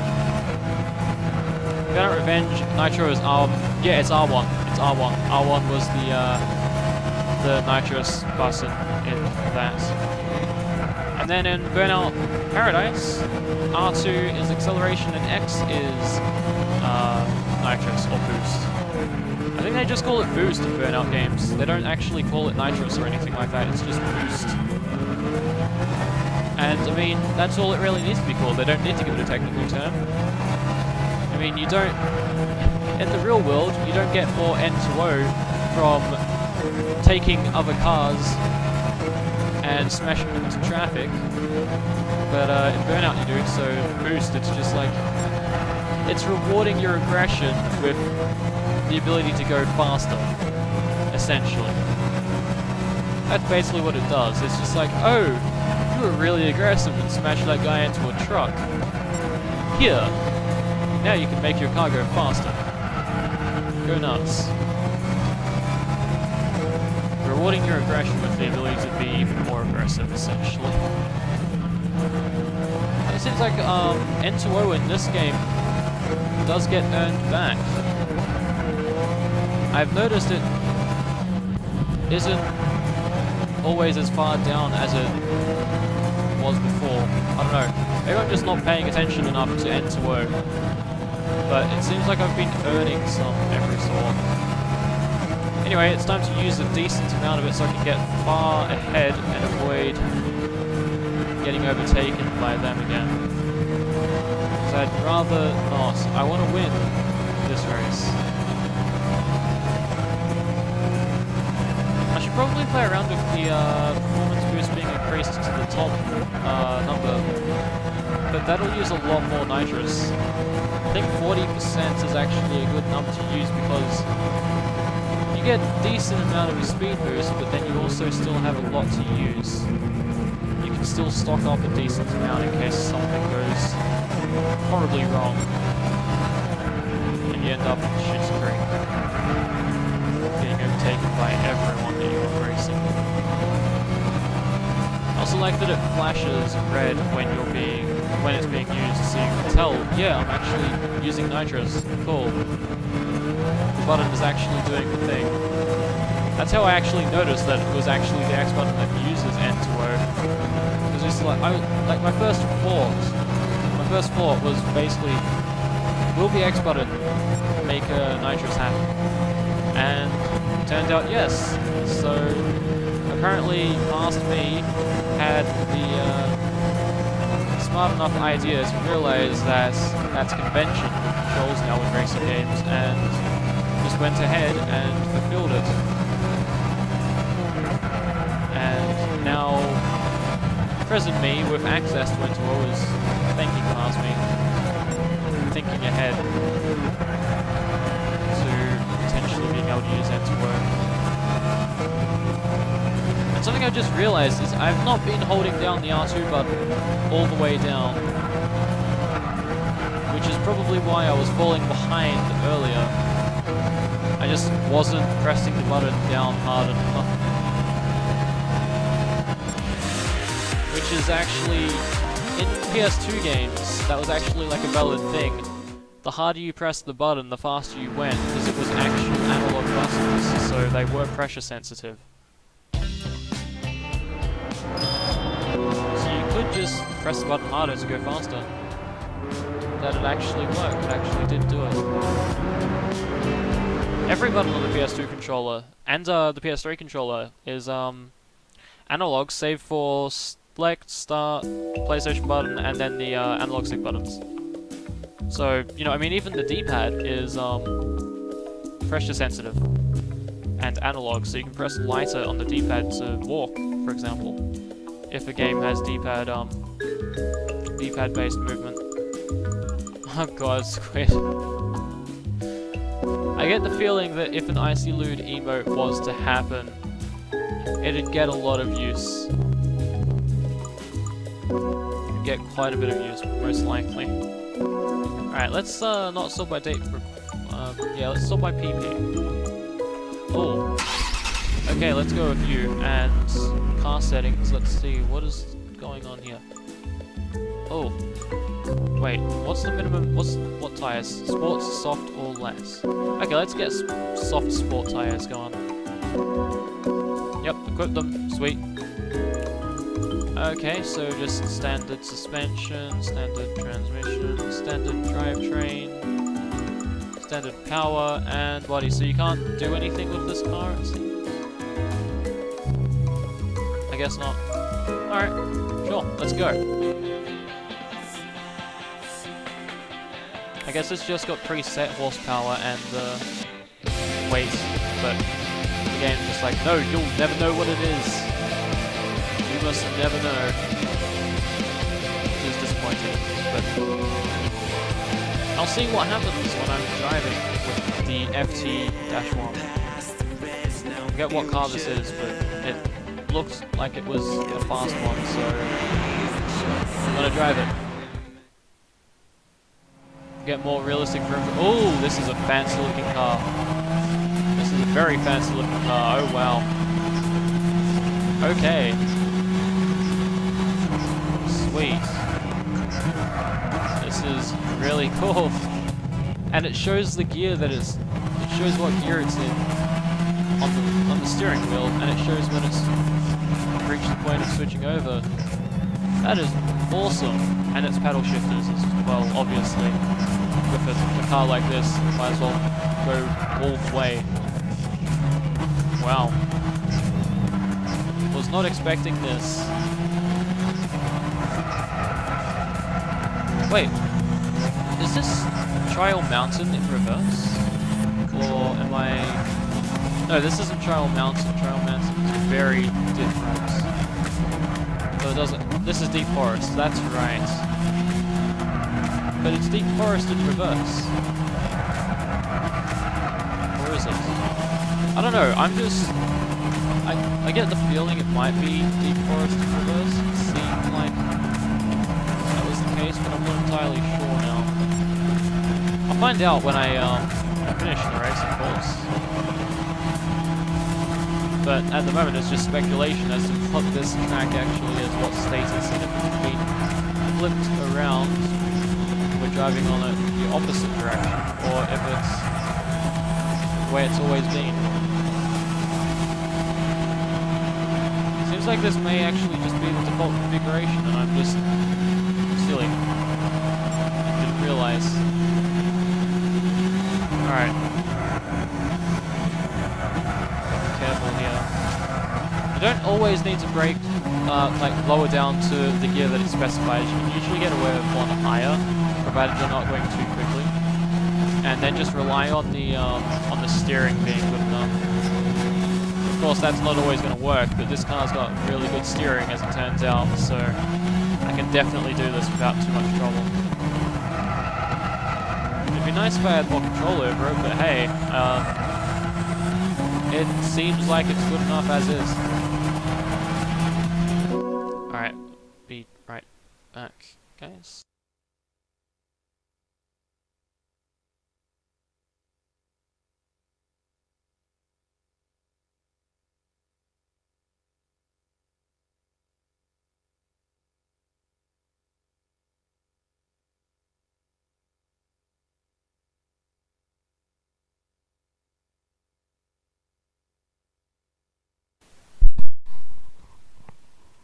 Alright, and I'm back. And we can continue racing. I'm going to be getting a little bit of garlic bread, so... yeah. I was just getting asked because, some was made. So I was asked if I'd like any or not. And, I mean... I'd like to have a bit, so I'm going to have 2 pieces. I'll be right back.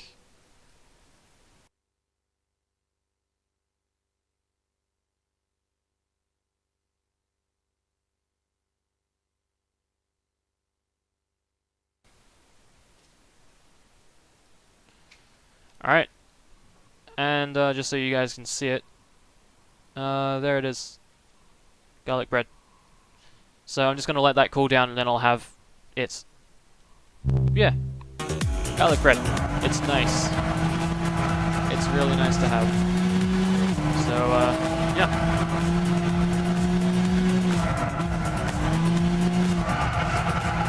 How are you guys all going today? How have your days gone?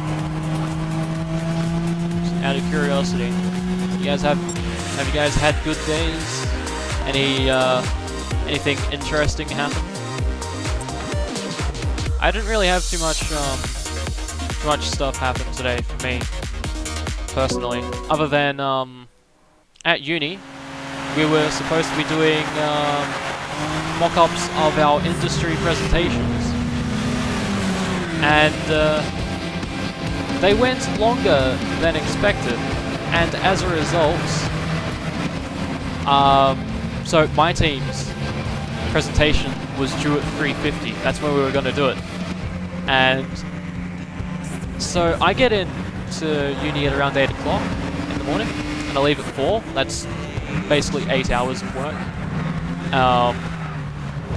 The presentation never ended up happening until after 4, so by the time it was happening, I already had to leave to get home. But yeah, other than that, not too much happens today. Just a lot of working on the presentation, figuring out things, looking at, doing some research on if there are games similar to the one that I'm working on. For those of you that are new to the stream and not aware, I am a game developer, and specifically I work on game environments. I do 3D environment art. That's what I've specialized in. But I also do work in game engines as well. So Unreal Engine 4 is my engine of choice, and it's what we've made the game in.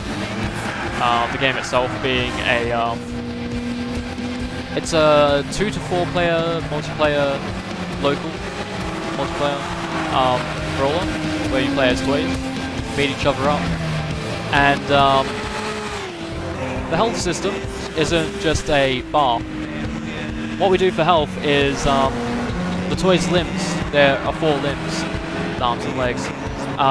They've got a fighting system where essentially you use all of the buttons on the controller as limbs. So L1 is a left punch, R1 is a right punch, L2 is a left kick, R2 is a right kick, and so you basically you use these to fight, and then use the face buttons to interact with X being a jump, square and circle being buttons to let you use either limb to grab items, so you can walk around in the environment, grab something and use it as a weapon. then the triangle button or the Y button just lets you slide around, or use any of your specials. We're going to have 3 characters in the end. We've got 2 of them in at the moment, and so they're based on toys. So, you know, classic toys. There's a character known as Vroom, which is she's basically like a Barbie-like toy, and she has a sliding move where she slides around. She's a quicker character, but she's weaker. Now we have a robot named AEIOU, or AU, and he is like a 50s style robot, very large, made of metal. Hey Blake, welcome to the stream. How are you going today? I'm pretty good. I'm just explaining the game that I'm working on. Toy Box Brawl. It's a brawler, players' toys, beat each other up, and it's a matter of last man standing, really.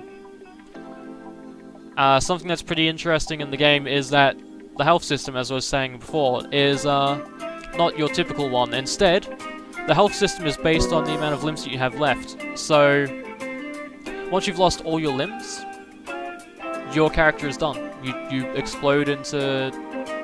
You lose your head, body, and you're done. But while you are alive and kicking and punching, if you lose a limb, and you still have at least one hand, you can put it back on. That's basically the game flow, where essentially you fight each other, you lose limbs, you can try to grab them, put them back on, but eventually only one of you will be left standing, and maybe not even standing. You may have lost both your legs at that point, but it can get pretty brutal for the poor toys. Ah, Trial Mountain, perfect. This is the track that I thought I was doing before. I really like this track. Pretty cool, actually. Sounds like fun. Yeah, we're getting there. We're getting it polished up and trying to make it better and more fun to play. It's getting a lot better now. The lead artist and I have been doing a lot of testing recently because we've finished a lot of the work. We've got one last environment, and yeah, we've got one last environment to work on before it's all done in terms of that work. But yeah, law class is so boring, holy cow. Oh, that sucks, sorry. Hopefully it's not too bad. Law lecturer was pretty good, but still, yeah. I never did law, so I wouldn't really be able to comment on the on how good or bad it is. Other than I've heard from friends that have done law that it can get a little dull, a bit dry, but hey, not personal experience because I've never done it. But yeah, I'm excited about the game, and we may or may not be able to go to an event, but no idea. It's like basically at this point we're working on a build that we could take, but we might not be able to if we don't, you know, get it to a level that is acceptable. We are getting close though. We've got a lot of minor, like at this point we've got a lot of polishing that needs to be done. We need to, we basically need to make it look more polished in terms of UI elements now. Make certain things a little clearer. The market is more saturated. Video game market is quite saturated, yes, if that's what you're referring to. It can be quite saturated, especially like Steam. It'd be cool to be able to put the game on Steam, but it's saturated, very heavily saturated, and so it's a matter of like trying to do a decent job of getting the game out there so people know about it, and then something like green light, for example, so then get it going. Referring to the market of lawyers, oh yeah. That area, like, so many areas, so many jobs are highly competitive and filled with people that could fill the role. And a lot of it can just be happenstance, where you just happen to be there and so you manage to get the job. Or you just manage to give slightly better, just like a slightly better impression to the interviewer if you get that far, be able, you know, actually accepted into it. Job market is tough in every area. I don't think there's any job area that is easy, because like it's either it's hard to get into it or it's hard actually doing it. It's like job market is like, say if you're a farmer, you don't necessarily have to do interviews to be one, but you have to own land, you have to own crops and everything else, and so it's a different type of tough. There's no real easy situation for any of us, unfortunately. Alright. Got a lot of stuff going on my phone. God damn. And it looks like not much is happening on Discord, but my phone finally realized that it's in streamer mode, and so it's like, hey, I'm just gonna do the thing with sending you notifications, so have fun with that. Alright.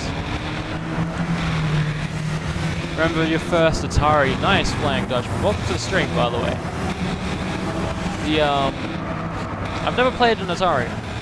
Ever. Like, I think the earliest video game console that I can say I've played is it's probably just the NES, to be honest. Which isn't even that old in terms of, like, because there's stuff like the Box Odyssey, which is, I think it's the oldest, it's one of the oldest, if not the oldest video games console system. But, yeah. One of your lecturers noted that at some point he got like 900 applications on hired 5, and that's part of the course. Well, shit. Ouch. I wonder if this is cool enough to... Oh, yeah, this is definitely... Okay, I'm gonna eat some garlic bread. And I'm gonna mute my mic so you guys don't have to hear eating sounds. Enjoy the replay.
Replay is over, and so is the garlic bread. And apparently my mouse cable is doing a thing where it's not got enough slack, so it's just getting stuck.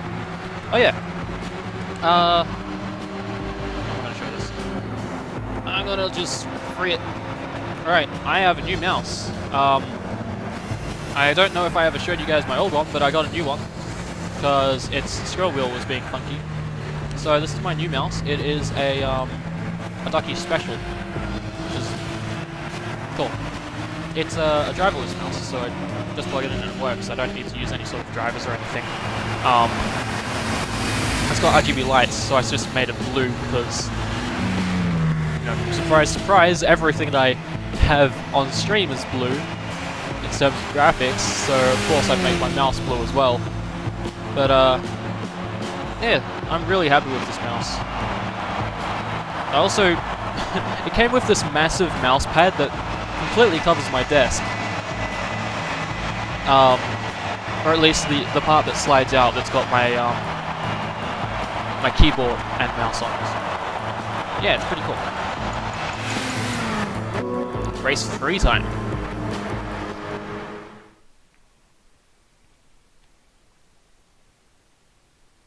And Facebook notifications are happening apparently, and my phone is on Do Not Disturb mode for some reason. That was odd. Alright, oh. I think this track is set in France? I'm not sure. All I know is, if I try to pronounce this, I'm gonna butcher it, so I'm not gonna try. I'm just gonna leave it. Yeah. This is a cool track. This was, this track was actually added in as DLC for, Gran Turismo 5. It was, yeah. It was one of the DLC tracks, which is really cool.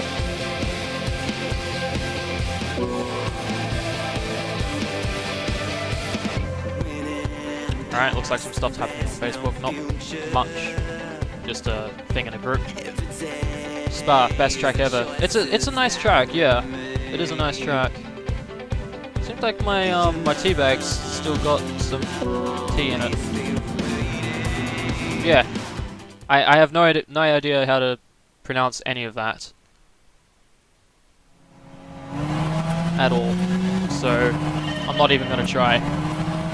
Cool track A, like the mountain track in Burnout Revenge. Sort of. I don't know. That's like literally a cool track. It's really cold. It's on a mountain. But this track is just its design. The way it flows is really good. Yeah, I remember this track being added in as DLC for Gran Turismo 5. And I bought a decent amount of the DLC for 5. Never got any DLC in in Gran Turismo 6, aside from anything that was free. But yeah.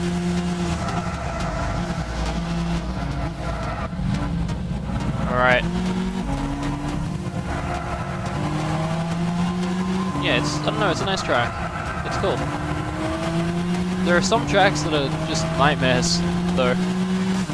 I'm not sure how familiar you guys are with the Nürburgring. That's a track that's in this game. And it is very long. It takes quite a while to just do a single lap. Even with really fast cars.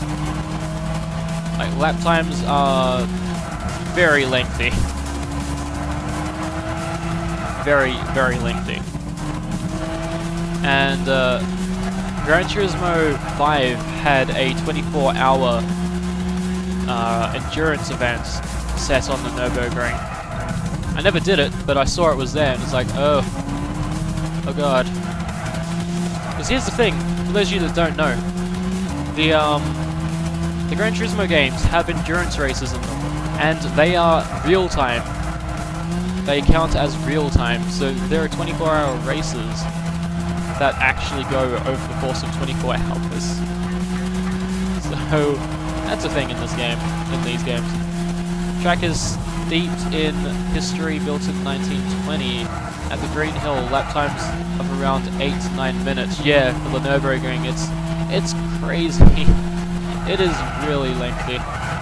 Races on that track can take a while to get through. Quite a while. It's a pretty technical track. need a good amount of skill to be able to get through it quickly. But even then, getting through it quickly is still close to 10 minutes, if not 10 minutes long. So, yeah. It's like, I think, there's a trophy in Gran Turismo 5 where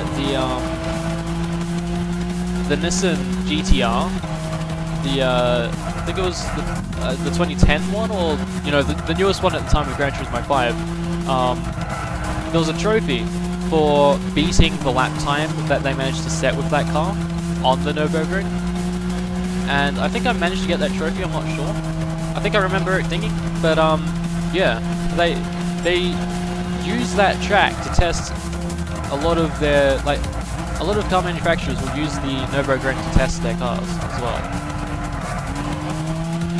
At least in terms of, like, racing spec.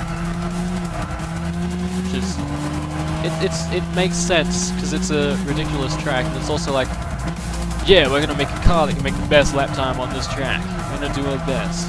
Just shave off all those minutes. It's, yeah. And then, so Setsuna, you played you played Gran Turismo 5 and 6. You know about the X 2010 vehicle? Because holy shit, that thing is like playing the game in fast forward. It's ridiculous how it feels. You just fly around the track. It's crazy. And not only does it go incredibly fast, it has a ridiculous G-force. You can go around corners at like 200 k's without having to brake. Even longer than that. It's crazy. Been a long time, you think you remember it? I think I have the smaller version of the Red Bull X 2014. Or whatever it is in this game. The Red Bull car, yeah, the Red Bull car. The one that they got Sebastian Vettel to set lap times on. Like, in Gran Turismo 5, you had to do an event with Sebastian Vettel to beat his lap times. And then if you managed to beat the lap times, depending on if you got gold, bronze, silver, or gold, you could get different versions of the car. And I think I managed to get the bronze version. I remember getting extremely frustrated with the Red Bull events in Gran Turismo 5, and when I finally beat it, I was so happy. I think I literally just did this shit, just like, yes! Because holy crap, that was so difficult to do. I remember, like, going through it, and people even went to the point of, like, setting up the racing wheel only in-game car customization options, where you could, like, modify certain aspects of the car while you were racing. And it's like, I would wait while it's setting up and getting ready to do the race. I was, like, opening the menu and just quickly going through the settings to get everything ready. And, goddamn, it was tough. It was extremely tough. But when you eventually unlock it, it's just like, yes! Because you start driving it around and it's like, this thing is ridiculous and OP as hell. I'm not gonna have any challenge in these races anymore, because you just zoom around. It's crazy. Like, there's a Red Bull X challenge in this game with the 2014 vehicles. But then, it's crazy. I'm gonna try it. I'm gonna hate this, but I'm gonna try it. Just to show you what these vehicles are like, because they are ridiculous. They are absolutely ridiculous. And I'm not gonna win this. I got gold in the other two events. I don't know if this is gonna happen here. I think I tried this event and just stopped. So we'll see what happens. Alright, I can set racing soft tires. That's good. I would like to do that. And everything else can just wait. Traction control. Is that? I think I had that on one. I don't know. I'll just sure. Okay, let's go. Let's see if we can do this or not. Show you what this vehicle is like, and smash it into a wall, most likely. Just watch this. First of all, rip frame rate, but also look at the speed that it's going. Holy shit, Jesus Christ, I was not prepared for this. Oh my god, it's been so long since I've driven one of these. Oh my god, when I get the MBN I'll need to do a stream for you on something called iRacing. Oh yeah? Cool. I have no idea when MBN is ever going to happen for me, like, my area doesn't actually have an ETA on MBN at all. So I have no idea if I'm actually ever going to get it. I mean, I'm not on bad internet at the moment. I'm on cable. And so I get 30 down, and I'm supposed to reach up to 2 up. But I never actually reach that. So I'm stuck streaming at about the same, about like 650, 128. Like, I can push higher.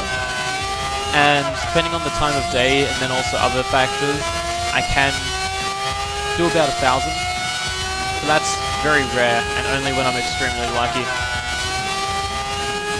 I'm gonna need to do this event a few times to get used to this car again, because holy shit, it's been so long since I've driven one of these, it feels crazy.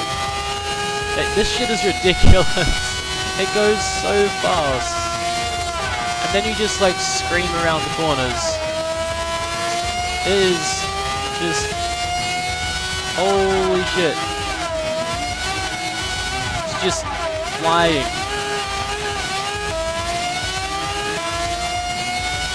Hate you, I'm on ADSL 2.2 plus and it's been halved. Oh shit. That sucks. Yeah, I mean, in terms of internet, like, I've got good internet, but I don't know if I'm ever gonna get NBN. 4.2 down, 0.8 up. Yeah, ouch. Here's the thing though, like, while my upload speed can be good, it never actually manages to persist at that speed, at least when I'm Twitch streaming. If I'm uploading files, it will pretty much hook on about 1.5 to 2 and not drop from that. But on Twitch, it will fluctuate. You were streaming on 0.8, but now it's 0.4 up. Oh god. That sucks. Holy shit. Have you spoken to your ISP about that to see what's going on? Like, are they doing maintenance? Did they screw something up when they were working on it, or... like, I'm curious what's going on there. If you know, of course. It's highly possible that, like, you've just been screwed over by them and... have no idea. You can't even stream. Well, you could at a really low resolution. It's because of the MBN. Oh, okay, so the MBN works, disrupted your ADSL connection quality. Fair play. But, ouch. It's rolled out to your area. Oh, okay. So I guess they're getting ready to push people over to MBN to make the switch. Still sucks that they, like, drop your speeds, but maybe it was just an unintentional side effect of the works being done. Also just, guys, look at how fast this is going.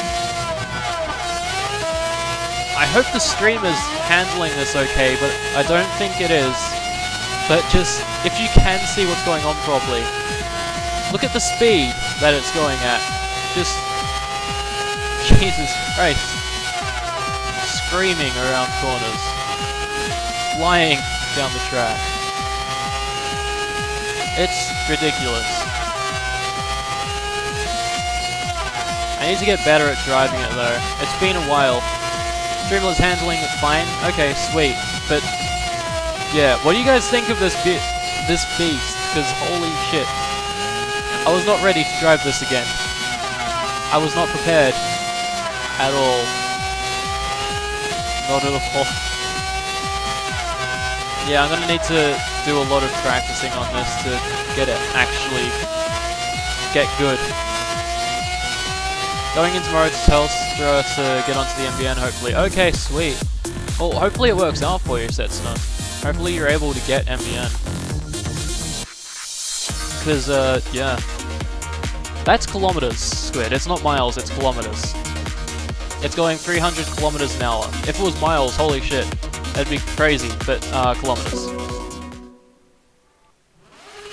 Here, look at the replay. Future Formula 1 cars. Yeah, this was made as a theoretical, what if there are no limits on what we could do? What if we could make literally anything? It's just like, wow, look at this thing. Look at it. It's intense. I mean, there's my bad driving because it's like, I was not ready for this. Holy shit.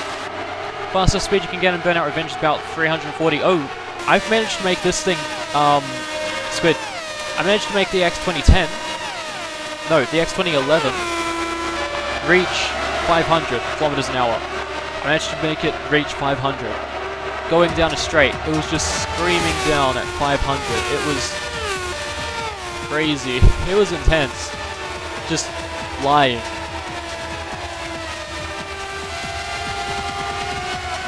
But that's in Gran Turismo 5. And I don't know if I've actually got that game installed or not. Actually, that's a point. I'll check if I've got Gran Turismo 5 installed. I'm not going to switch to it, but I could potentially, like, record a replay of the vehicle in motion. Okay, install data. Okay, yeah, cool. So I've got Gran Turismo 5 installed and updated. So I could record one of those replays and show you what the X2011 is like, because it just flies. These things fly, but like that thing specifically, the X2011, was modified to go even faster. And it's made of carbon fiber. Like, almost entirely carbon fiber. So, it's even more crazy. But yeah, I'm just going to abandon this because I don't think I can do this at the moment. I'm going to need to practice with the vehicle to actually get better at using it. But it's kind of ridiculous. Kind of ridiculous. And you can actually buy it too. I think you can buy it without having to unlock it, but if you complete those events, you get to unlock the vehicle, so you save money. Because, if I can find where it lives, North America, that's not right. Asia Pacific. Alright, sweet. Gran Turismo, here you go. Alright, so guys, the Red Bull prototypes cost 6... So, the base one, the 2014 standard, 3,000. Fan car, 6,000. X2010 prototype, 6,000. All of them in that ballpark. It is incredibly expensive, just kind of ridiculous. But they are crazy powerful. And this is the one. This is the one that I managed to make peak about 500 kilometers an hour. And I mean, it was going down a straight, but it's ridiculous. Maximum speed of over 6 million, yeah. What was I saying? 6,000. If I was saying 6,000, I apologize. I am recovering from... I say recovering, I'm just partly sleepy. I'm not feeling it at the moment, but my brain is clearly not doing well in terms of comprehending information or conveying information. But, it's expensive. It is a lot. 3 million, 6 million. A lot of money. I only have 2 million. So I could get the Formula Gran Turismo, but it's not great. These are far better. And you can see by the performance points, or power points, or whatever it's called, this one's got the best one. 975. And it can peak 500 kilometers an hour, provided you do some tweaking. You have to play with it a little bit to get it at that stage, but you can get there. I'm seeing like a notification for something. I'm not sure what it is. Yeah, 3D TV, sure. That's not a problem for me. What is this one? What is... Oh, maybe that's 1 day bonus for logging in 1 day? I don't know. I have no idea what that thing is supposed to mean. But it's there.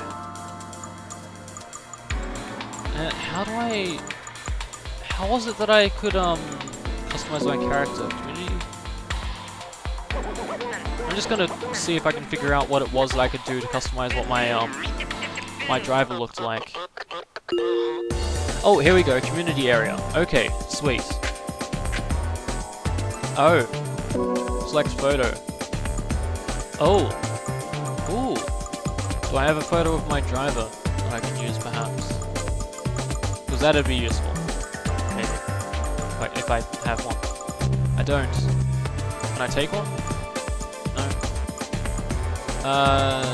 Let's just find a picture of a car to use then. Let's see. What? No, that one's not. It doesn't frame well. I want to use one that looks striking enough. But I did a lot of stuff with like the car not in the center, so it doesn't really lend itself too well to a picture.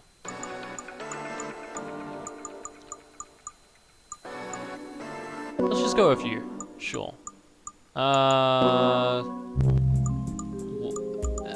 I'm just gonna leave all of this.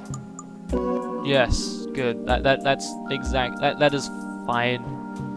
Go with that. Success. Check how your profile will look. Cool.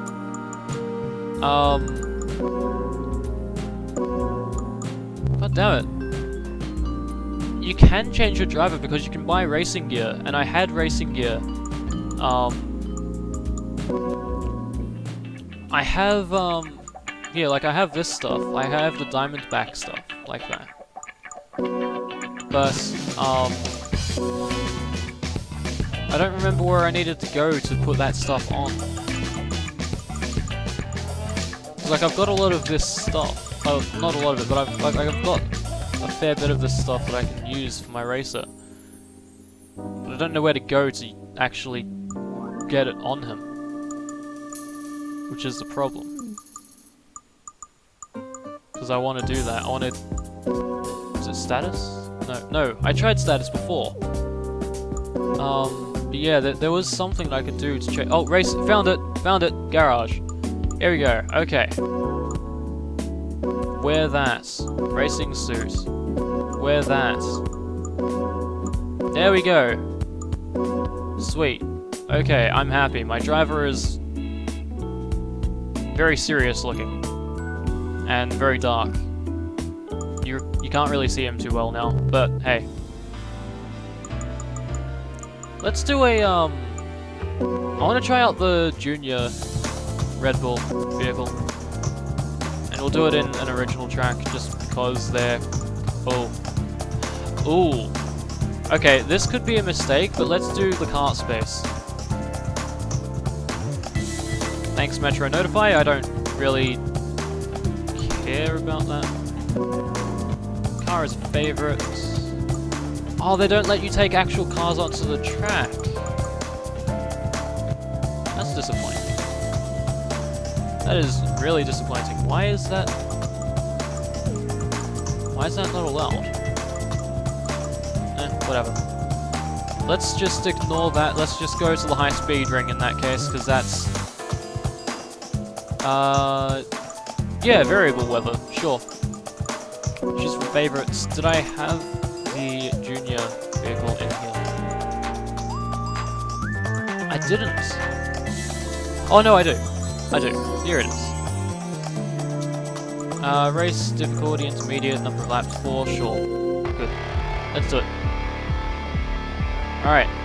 So, from what I remember, this one is nowhere near as ridiculous as the actual one, but it's still fairly quick. And we're going to be racing in wet weather, so I'm going to get the intermediate tires, because the track could be a mix of wet and dry. And I'm just gonna see if there's anything I can do with this, but probably isn't much. Probably just bulk standard. Alright, track settings. Weather changeability, okay. Weather means it won't change at all. Higher values will result in increasingly changing. Okay, let's just make the weather ridiculous and it will change as we go. So it's going to start nice and then it's going to descend into madness. And I say madness, it's just going to start raining. So that's why I set the tires as the way I did. Anyway, we're going to drive this around because this is... It's not going to go as fast as those ones, but it's still pretty quick, and it can maintain the same, or similar turning radiuses and stuff like that. Of course, all of my opponents are the same vehicle as well, so it's going to have an impact on what I can do. But I mean, just like as an example, look, I can take this turn without braking. You can get away with a lot with these vehicles. Like even stuff that the driving lane won't take into account. Driving lane will be like, hey, you should brake here, and you'll be like, no, I'm not going to brake, I'm just going to turn. And it'll be like, well, enjoy crashing, and you go through fine. Yeah, the reason I set it to rain is because when you use vehicles like this in the rain, with the windshield just like covering you entirely, you can end up getting like a warp speed sort of effect. At least you did with the faster one. When you just go full speed, it just looks like you're going at warp speed, Star Wars style, just flying full on crazy through speed of light, or close to it. That's really cool just to see. Oh god, and there's the issue with using not racing soft tire. Whoa. Okay, thanks for that game. It just reset me back onto the track. Yeah, like this is what it looks like on the outside. Unfortunately, it's a little damaged now because of what I did. But, yeah. Also, there's a rainbow going on currently. I should probably make it the rainy weather so we can see it actually raining, but oh well. Easier to see the rain with like really strong effects at nighttime anyway. This is a good way to show what the vehicle is like, because you can just take these corners. You can take these corners very risky strats and still get away with it for the most part. Not everything, but you can do decently well. BRB, no worries, good. Apparently I read that a bit late, but yeah, hopefully you probably left already, but yeah, no worries, it's all good. Oh god, okay, I didn't spin around, but I did kind of lose control, so I should probably slow down a little bit at that corner. Maybe even just let go of the accelerator a little bit. Not push as hard.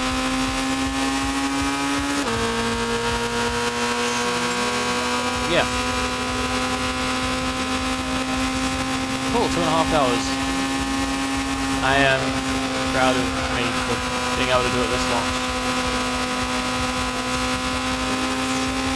So I don't know how much longer I am going to stream. Low downforce. So should I increase that a little bit? What should I, like, do you have any suggestions for settings that I should change to maybe make this handle a little better at this sort of, situation? Because again, I don't really know I don't know that much about stuff. Hey, Jules! Gran Turismo, yeah, this is Gran Turismo. This is, Gran Turismo 6.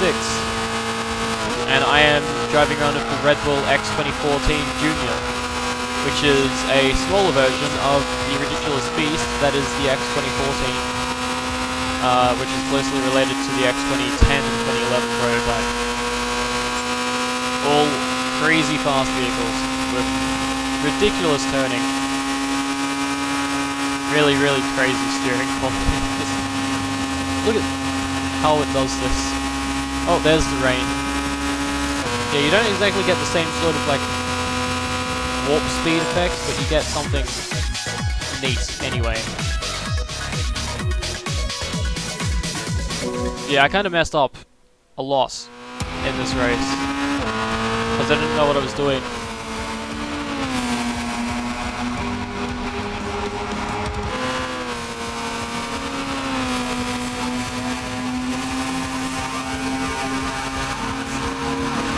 Yeah, there we go.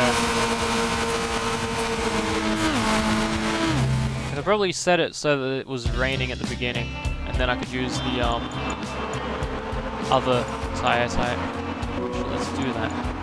Weather at race start 100%, weather changeability 0. Surface water start, and we'll just leave it at that. There we go, and it's raining. Possibly not sure if I could help since I haven't played Gran Turismo 6 in a long time. That's fine. That is fine. I'm going to make these the heavy wet tires. They should handle this well. So you mentioned downforce. That's that in body.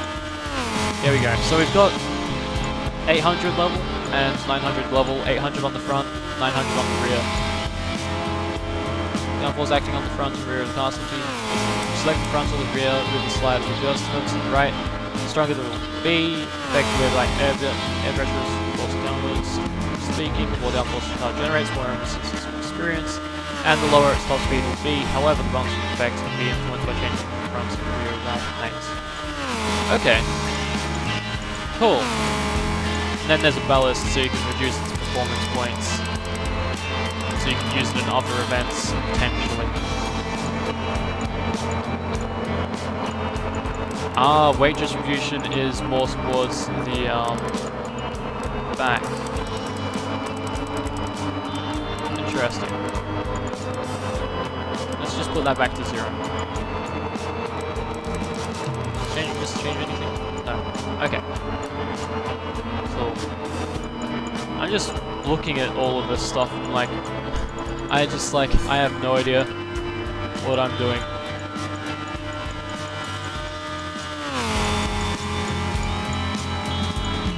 Oh, OBS, please don't do that. Damn it. I'm also not sure if this is my color space setting mode. Oh no, that's not my color space. Oh, I know. Never mind. Ignore me. I am just noticing that something's weird with color, but it's nothing weird with color, it's just my settings and maybe stuff. Which I could probably sort out. Yeah. Oh. Uh-oh. Oh crap. Wait, is it back? Okay, it's back. Okay. I thought I killed everything, but it's fine. I hope. I guess we'll know if something's wrong if I start reacting to the game later than I should. Or earlier than I should. Let's exit this. That was enough messing around with that. It's just, I wanted to see what it was like with the whole thing. What did I do? I went to modify settings with the capture card's source, and then it was like, I'm gonna do something, and it cut out the video feed through the pass-through, and it was just like, oh shit, did I break it? And I looked at OBS, and I was pressing up and down, and it wasn't changing, but then it came right, so everything is fine. Everything is fine. I didn't break anything. Definitely not. Everything is completely fine. Ignore the burning smell. Everything's fine. Alright, let's see. So what is MR? Okay, MR drivetrain.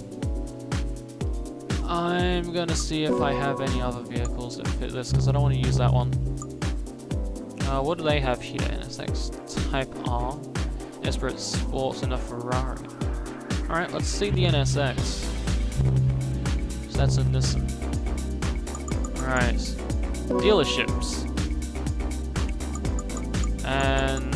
okay, not Europe. I just want to get a Ferrari, but that's expensive. Nissan. Oh, there's a new Nissan. Where is this new vehicle? Where does it live? Where's the new indicator? Is it all the way at the right? Oh! Oh! Okay, yeah, that's new looking. That's new too. These might be from race events that happened. It's quite possible. Oh, that's fancy looking. Okay, NSX. That was a Honda.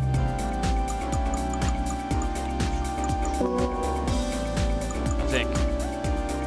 Unless I'm confusing everything and I'm just at the point where I should just not.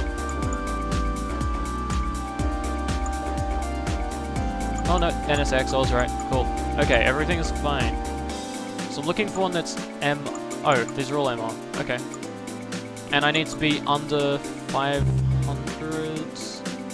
PP? Yeah, it was 500, wasn't it? National A. MR challenge. First lap requirements. 500 or less. Okay, sweet. So I can grab a powerful... MR vehicle. Let's go to Honda again and see what they have on the far end of the spectrum. Yep. I'll just take this with me and like use this in the race. Sure. I'll just do this. This is totally fine. No issues using that vehicle at all. I mean, I could, maybe. I don't know if it would be entirely allowed or not, but I could try. Though I don't know if it would be worth it or not. Is there a newer NSX? Oh, there's a concept and it hides the... oh, the PP is too high.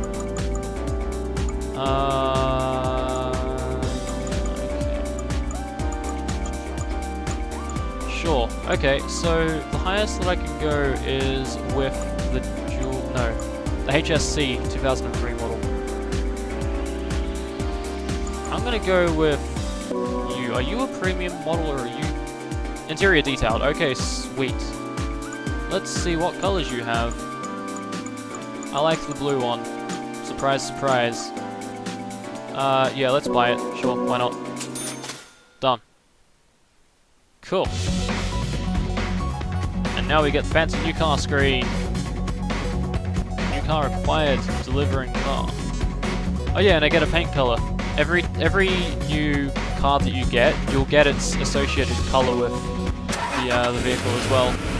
So you can then use that paint color on another vehicle with customization, which is pretty neat because you can also get some special colors.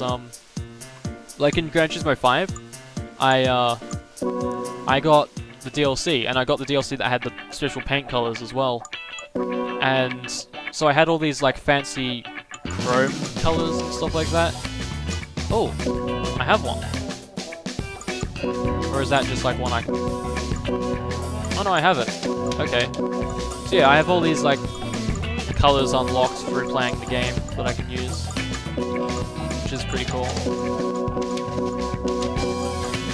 Then there's just solid colors which are not as fancy in terms of their shading and stuff like that, but hey, still cool to look at. But yeah, there's a lot of stuff that you can change the paint color of in this game. A lot more customization there, which is neat. I should also tune this car up a little bit, not too much because it's sorts by date acquired. There we go. Alright, 468, so I don't want to go above 468. And I also don't want to get parts through there, I want to get them through the thing. I'll just start the events and adjust things from here. So 500 or less. Sports tires hard or less. Alright, let's get... okay, it's got sports hard on. That was an interesting way of mixing it together. Okay. Power. Drivetrain, suspension, body. Or would I want to increase power, perhaps? Sure. Okay, let's just play around and see what I can get through this. Oh, look, it's a perfect 500. Sweet. Then I can just use the power limiter as soon as it goes above it, because when you use the cars, they get better. They improve in performance. Another thing I just remembered that I should do is I should take it to pit service and get the oil changed, because that also does a performance boost for some reason. Buying a new car in Gran Turismo 5 and I think 6 as well, and getting an oil change will improve its PP.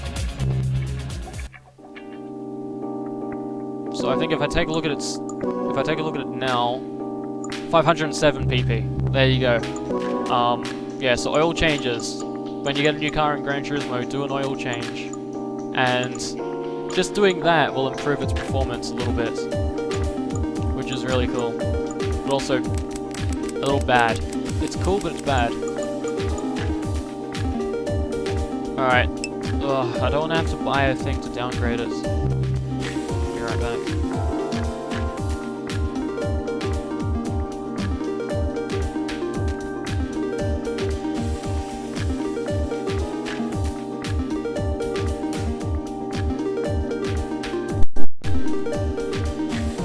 Alright, and back.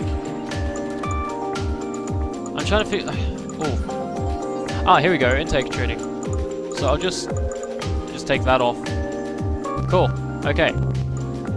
Yeah, if you get a new vehicle in Gran Turismo 5 or 6, do an oil change, and that will improve its performance a little bit. Just be careful of the performance limits and the requirements that events will have, because you could potentially lock yourself out of it and have to make some adjustments to it.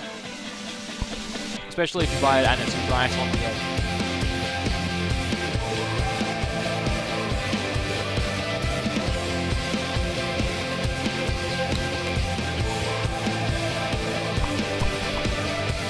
Alright. No, not cast settings. Driving options. There we go. Drop you back down to no. And everything else is... Yes. Okay, cool. And we're ready to go. And we'll see how I can go with this new vehicle that I've literally just bought for the sake of doing this race. We'll see what happens. And how it controls and all that fun stuff. It's doing well so far, it's keeping up. And surpassing. Steering is not nice with braking, but then again you should be accelerating by the time you start to go out of the corner. So that's my fault. Out of anything. Alright, here we go. Gotta brake around here and then take this corner carefully. Oh shit, ouch. Okay, well, I saw something like that happening at some point. Also, sorry if that peaked through the microphone, I'm using a boost, and... yeah.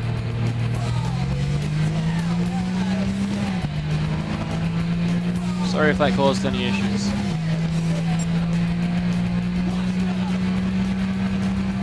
Position 6, okay, sweet. Oh, uh-oh. Everything is fine, everything is perfectly fine. Alright. I need to take that corner better. I'm not doing it too well. Not well enough, at least. Which is a problem. Alright, let's see. Here we go. There we go, I didn't smash into the thing this time. Improvements! Some things that I need to improve on, some things that I've already improved on. Sweet. Cool. Okay, good. Third lap, and I'm in third, so I'm in a good position to be able to take first. I keep saying first, like, but why am I take first? I guess I am subconsciously wanting more water.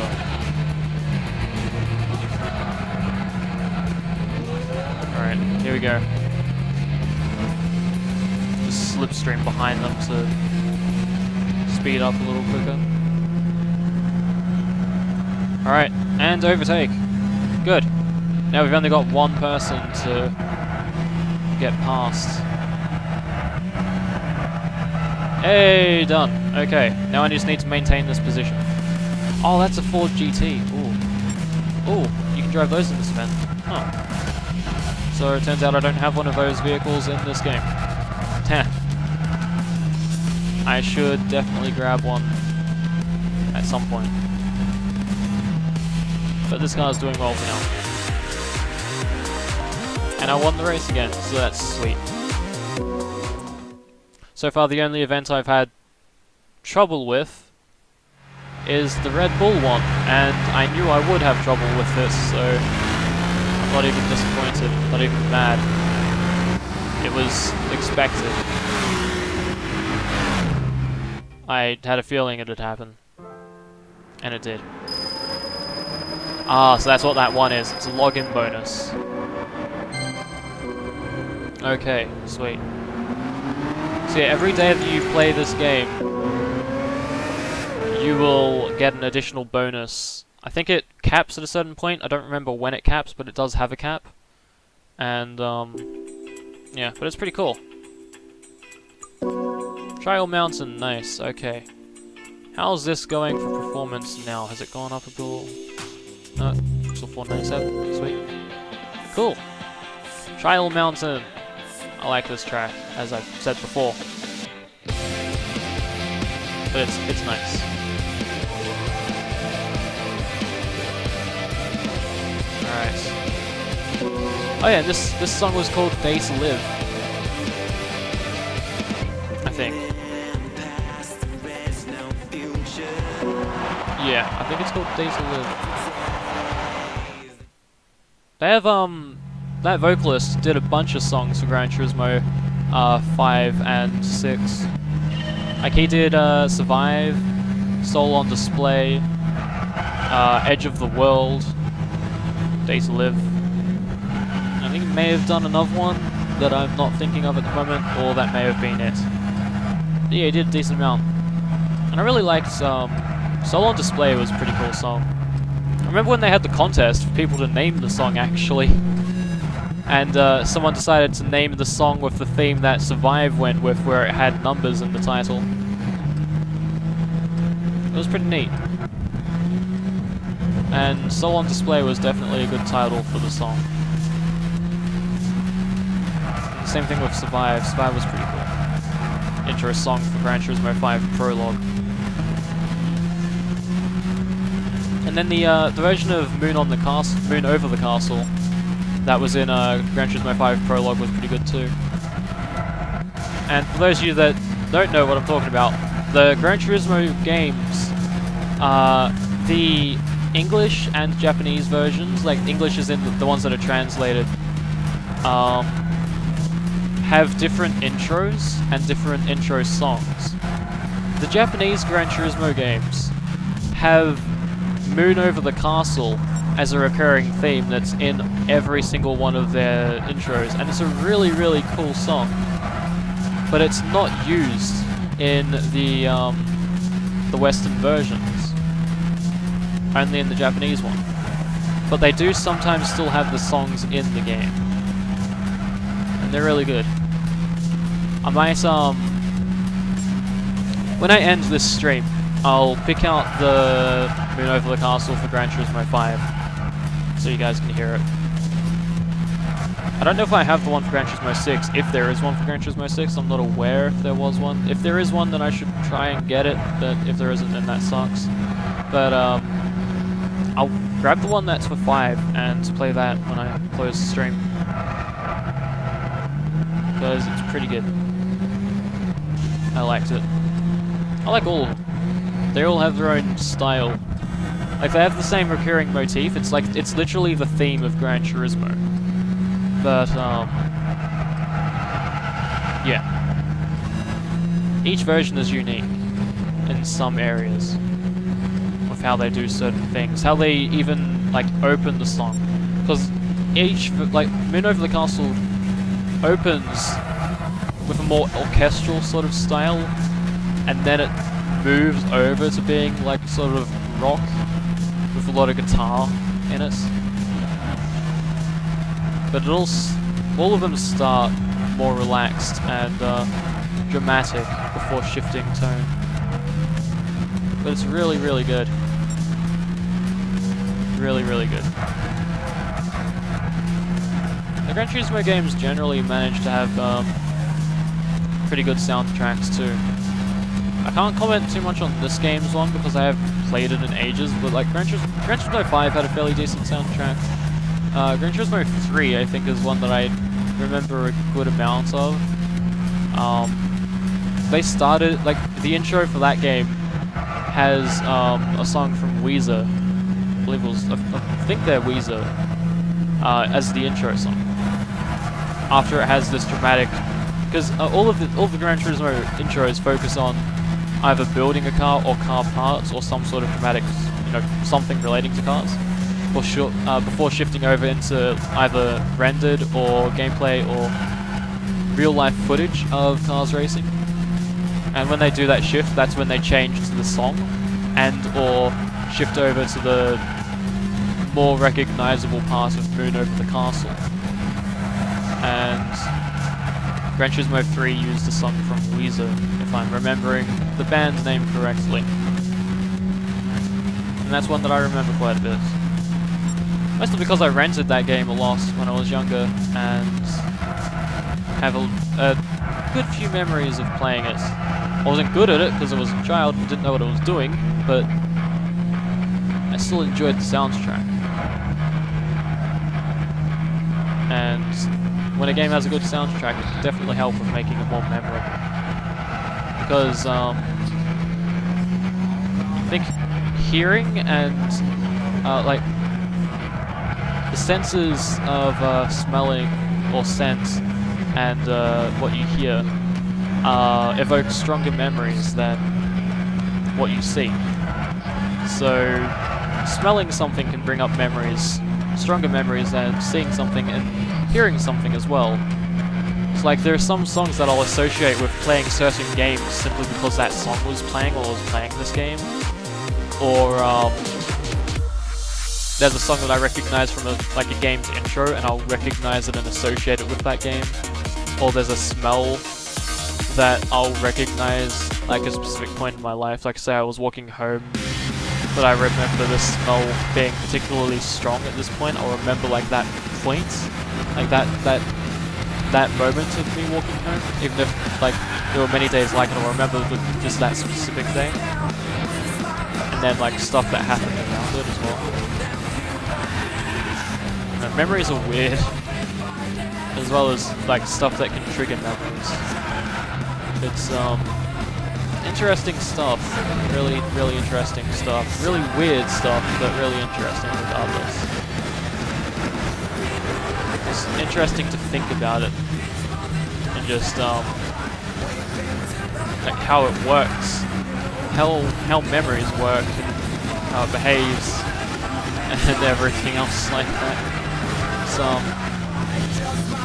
It's cool.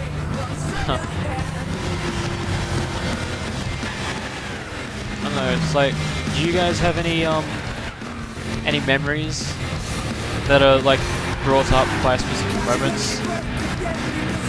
Like something cool that happened, or a video game, or something else? Because, yeah, I have a few like that. Like, there's a song that I associate with Metal Gear Solid 3 for some reason or another, because I got that game for Christmas one year, and I remember that song playing while I was playing the game, and so if I hear that song, or if I play the game, like I'll end up like thinking of that song, or thinking of the game, depending on which one of them happens. It's weird, but cool. Also, I think I took a lot of screenshots of that, like, ramp section of grass. where you turn into the finish line. And I drive cars over it really fast to get photo mode shots of them crashing, basically. Just dramatic. Because it looked cool, even if it wasn't good for the car. None of it was good for the car. Look at this poor car, it's dented up in the front and scratched up because of what I've done.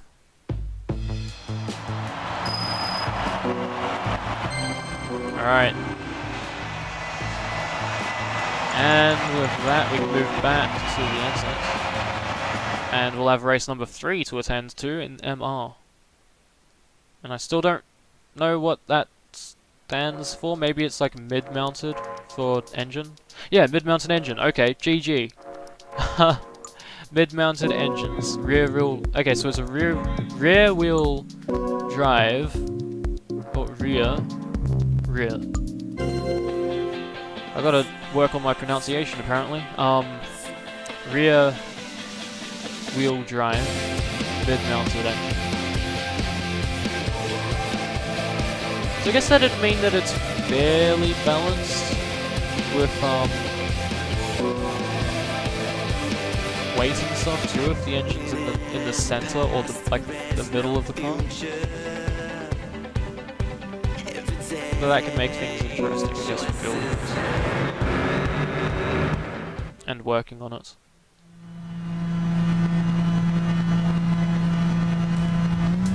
Alrighty, and we're off to the races. And the time of day setting seems a bit different.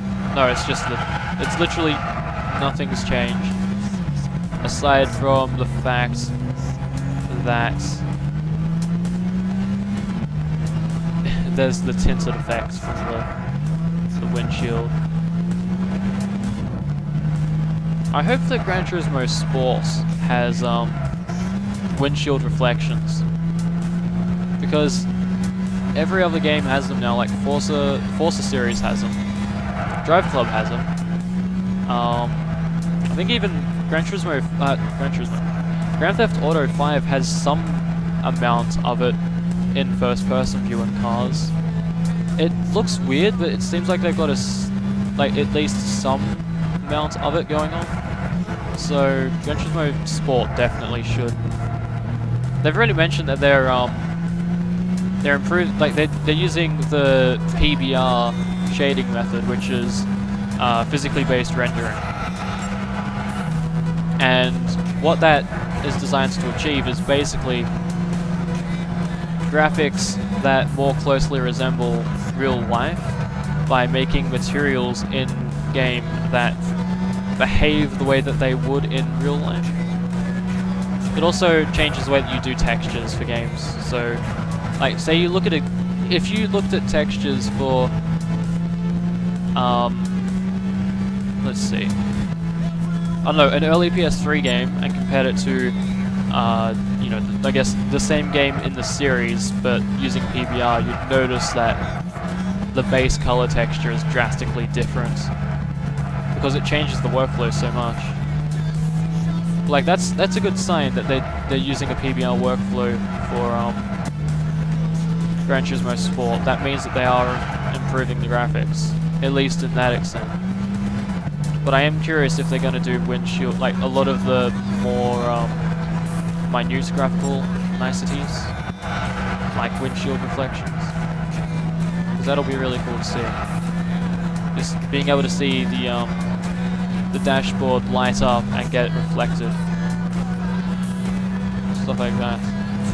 Just the smaller details, because they generally have an eye for the smaller details on the vehicles themselves, at least.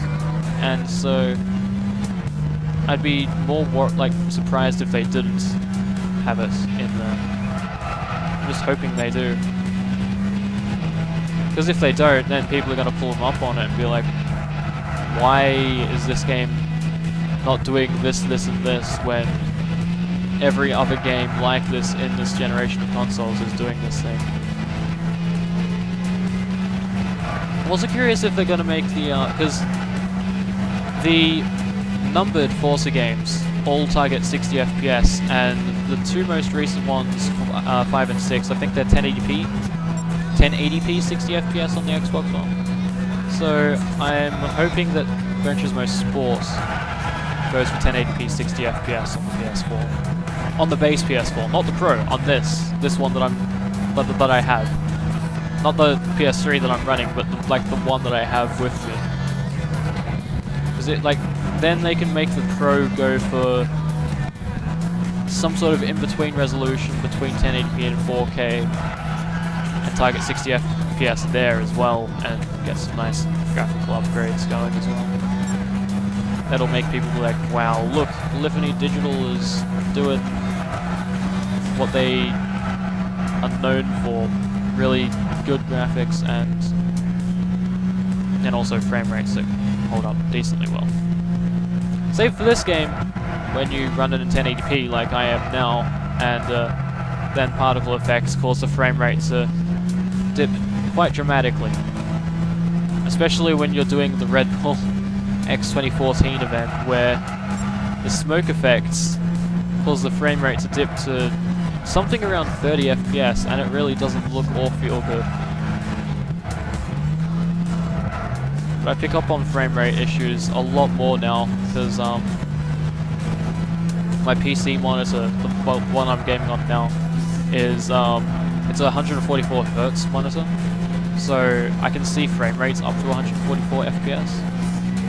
And because of that, I can now pick up on frame rate issues a lot better than I used to, which makes like switching from a PC game to a console game that runs at 30 FPS much more jarring to experience. Because you go from this extreme smoothness to something that feels almost at an unplayable level. And then you get used to it, and then it's like, okay, this is good. And then you go back to PC game again, and it's just like, well, shit. Now I've got to acclimate to 30 FPS again.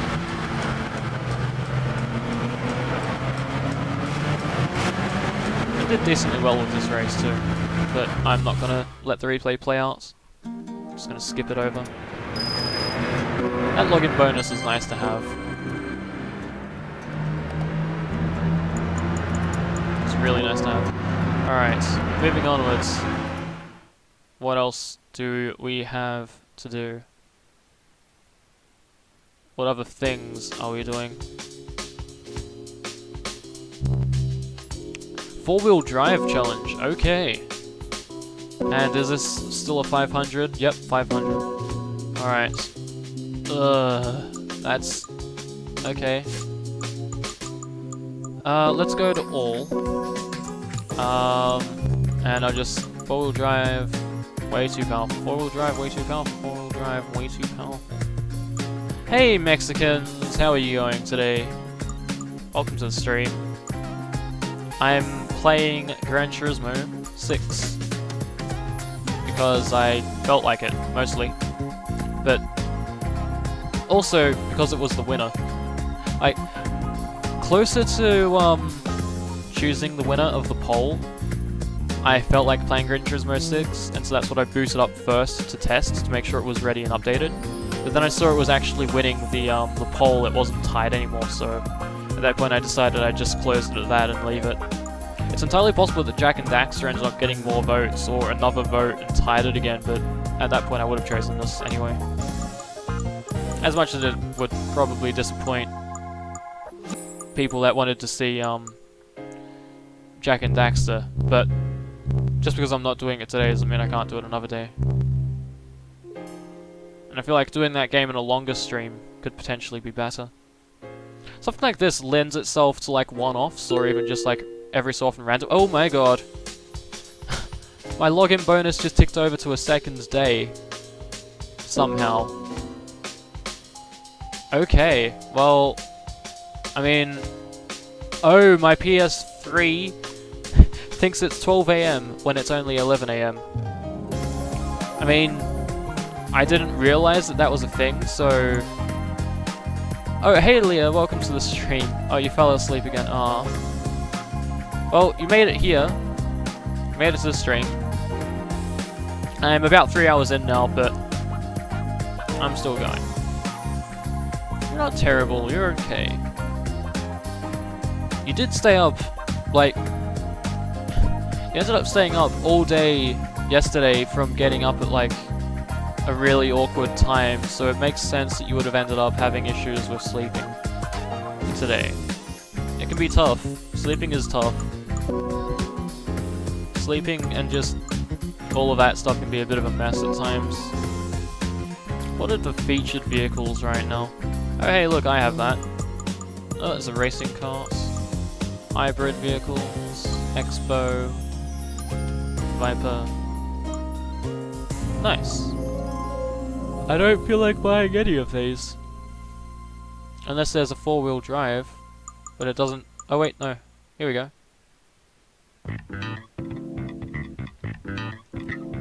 Don't worry about it. Don't worry about it, Leah. That's fine. It's okay. It's okay. We can chat later as well. It's okay. Full drive. So I need to be under 500 pp.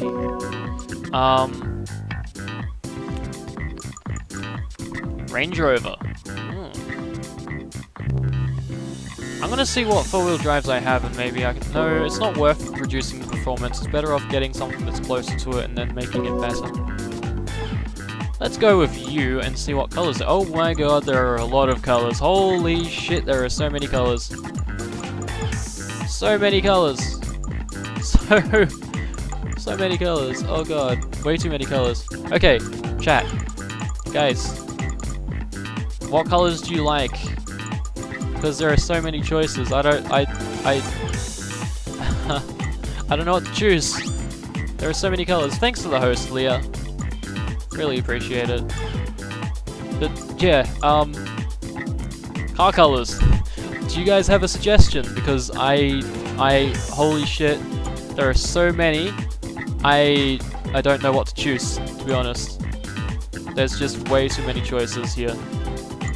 So I'll let you guys provide some input because that'll be cool. That'll be cool. There's just too many. Too many for me. There's greens, there's blues, there's whites, there's like a brownish, there's limes. Need to go bake cookies. Oh, you're gonna bake more cookies. Neat. Neat. You haven't eaten your dinner yet. Oh, you should go eat dinner as well. You should definitely go eat dinner. Hot pink. There's no hot pink here. I meant out of the colors that they have available. Because they have a bunch of colors available here to choose from. And I don't know. You have to go do the baking now. That's okay. Hopefully the baking goes well for you.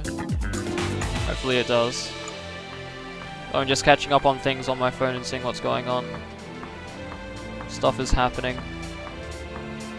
There's been so many notifications, it's just like, I should keep track of this. I should also plug my phone into charge, because it's getting a little low. I'm just... Oh right, I was gonna do it... I'll have to do it tomorrow. I was gonna, I guess I'll just say what I was gonna do. My battery on my phone has been behaving a little weirdly, so I was going to drain it all the way down to 0 and then fully charge it back up. But I'll need to use it later, so I'm not going to let that happen tonight, because I'm not... Like, with this, I need to drain it, then charge it back up before turning it back on, so it can figure itself out again. So yeah, okay, that's fine, Leah. You can do the baking. I'm still going to be streaming a bit longer at least, so that's fine. It's fine. I might go with... Ooh, this is a nice looking blue actually. Any color as long as it's black. Oh, this has a black roof. I feel like that's good. It's got black in it. That counts. It's also very glossy. Look at that. Delivering your new car. Sweet. Can I go vroom vroom with it? Because that'll be cool. Yes, I would like to use this car now, thanks. Alright, now I can leave that, and what do I need to do now? Oh, right. Not custom parts, oil change. I should do the oil change. Yeah, changing oil in your vehicle will give it a slight boost in, performance points, or power points, or whatever it is. It makes it a little bit better. Just a little bit better, but it helps, it counts. It does build towards something great. Alright. Car settings. Actually don't know what type of tyres they allow. I'll find out through here what they want, and then sort it out. Alright, sports hard or less. Okay, let's get the sports hard tyres going then.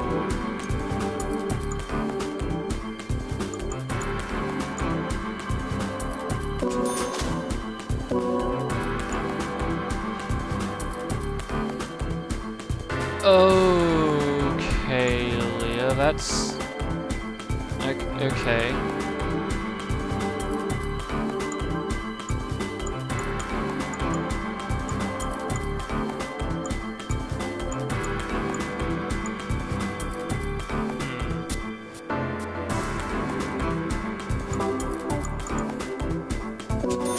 Alright, I'm gonna tweak this car to make it work to a point where it's just under 500.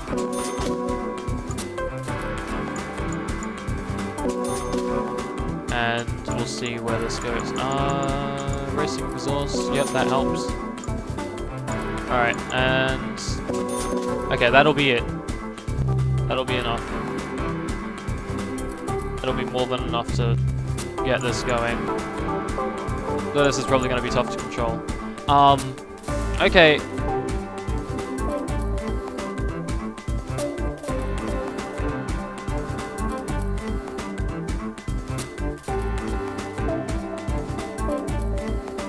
Wait, comfort soft.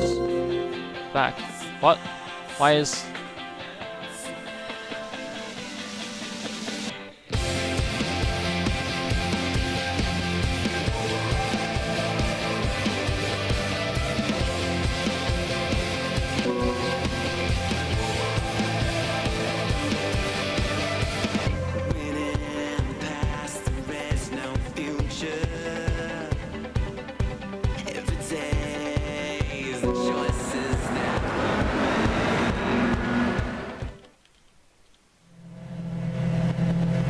hopefully these comfort soft tyres don't ruin things for me. We'll see how it goes. Also, this is going to be this car is massive compared to the others. But, okay, guys, so... I've been going for about 3 hours, which is really great, especially considering what's, what little sleep I was running on, I've been running on. Though I've made it obvious at points that, you know, it's affected me a bit. At least in terms of saying things and reading things. I've been like, oh, that's like 6,000 credits when it's 6 million credits and stuff. I'm surprised I've been able to concentrate on the driving as well as I have. But, after this race, I think I might end the stream. So, what I'd like to see you guys do now is, I'm thinking we'll do a raid, yeah? And I'd like to see if you guys are interested in taking part in the raid. I want to see if you guys are up for it. I was bad at doing the words at times. But I wasn't being bad at actually saying words, I was just saying the wrong words. I was confusing things. But yeah, Leah should know, she'll know the raid message. It's, basically, what you guys will be doing is a raid of ice and fire. And I'd like to see that don't spam it too much, but I'd like to see if you guys will be up for a raid. So we can go spread some hype somewhere else. You're always bad at doing words, are Mexicans. I can be bad at doing the words quite a bit. It happens. English is hard, yes. Yes, it can be quite hard. Yeah, you got it, Leah. That's exactly how it is. A raid of ice and fire. So if you guys want to get that ready, and we're going to do a raid after this race, I'd like to see you guys get it ready to go. Feel free to add an emote to it if you want. Give it a little more personality. So yeah, if you pick any sort of emote that you feel will add something to it, feel free to do that. And we'll get ready to get our raid on. We'll get raidy, as you could say, because I like to pump. Fire and ice, ice and fire. Just make sure the emote you use is an emote you can use in the, just basically a global emote or a subscriber emote. One of those will work. If you're using a BCTV or Frank Faces emote, you may have some trouble. But I'm gonna get mine ready for the raid.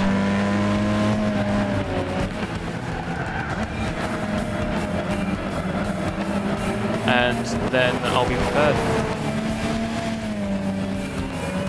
So that's how I'm going to do mine. And with this, I'm just going to leave this replay running in the background, but I'm going to jump over to this scene right here, so we're no longer hearing game audio. And I'm just going to pull up the Gran Turismo song, so Moon. And that should give me Moon over the castle, and I'm looking for this one. So I'm just going to let this play a little bit while I'm doing this. I'll just drop down my desktop volume a little so it doesn't overpower me. But we're getting ready to raid. Getting ready to end. Very dramatic music for it, but it's fitting. And I'm going to be sending you guys... Let me just get it open. Alright, so we're going to be going over here. So what I'm going to do is, as soon as you see me send the message, I want you guys to get going with the raid. So, you know what you're doing, you know the message. We're going to be heading over here. I'll see you guys over there. Thanks for watching. And I will see you all tomorrow for another stream. Thanks for watching. See you guys later.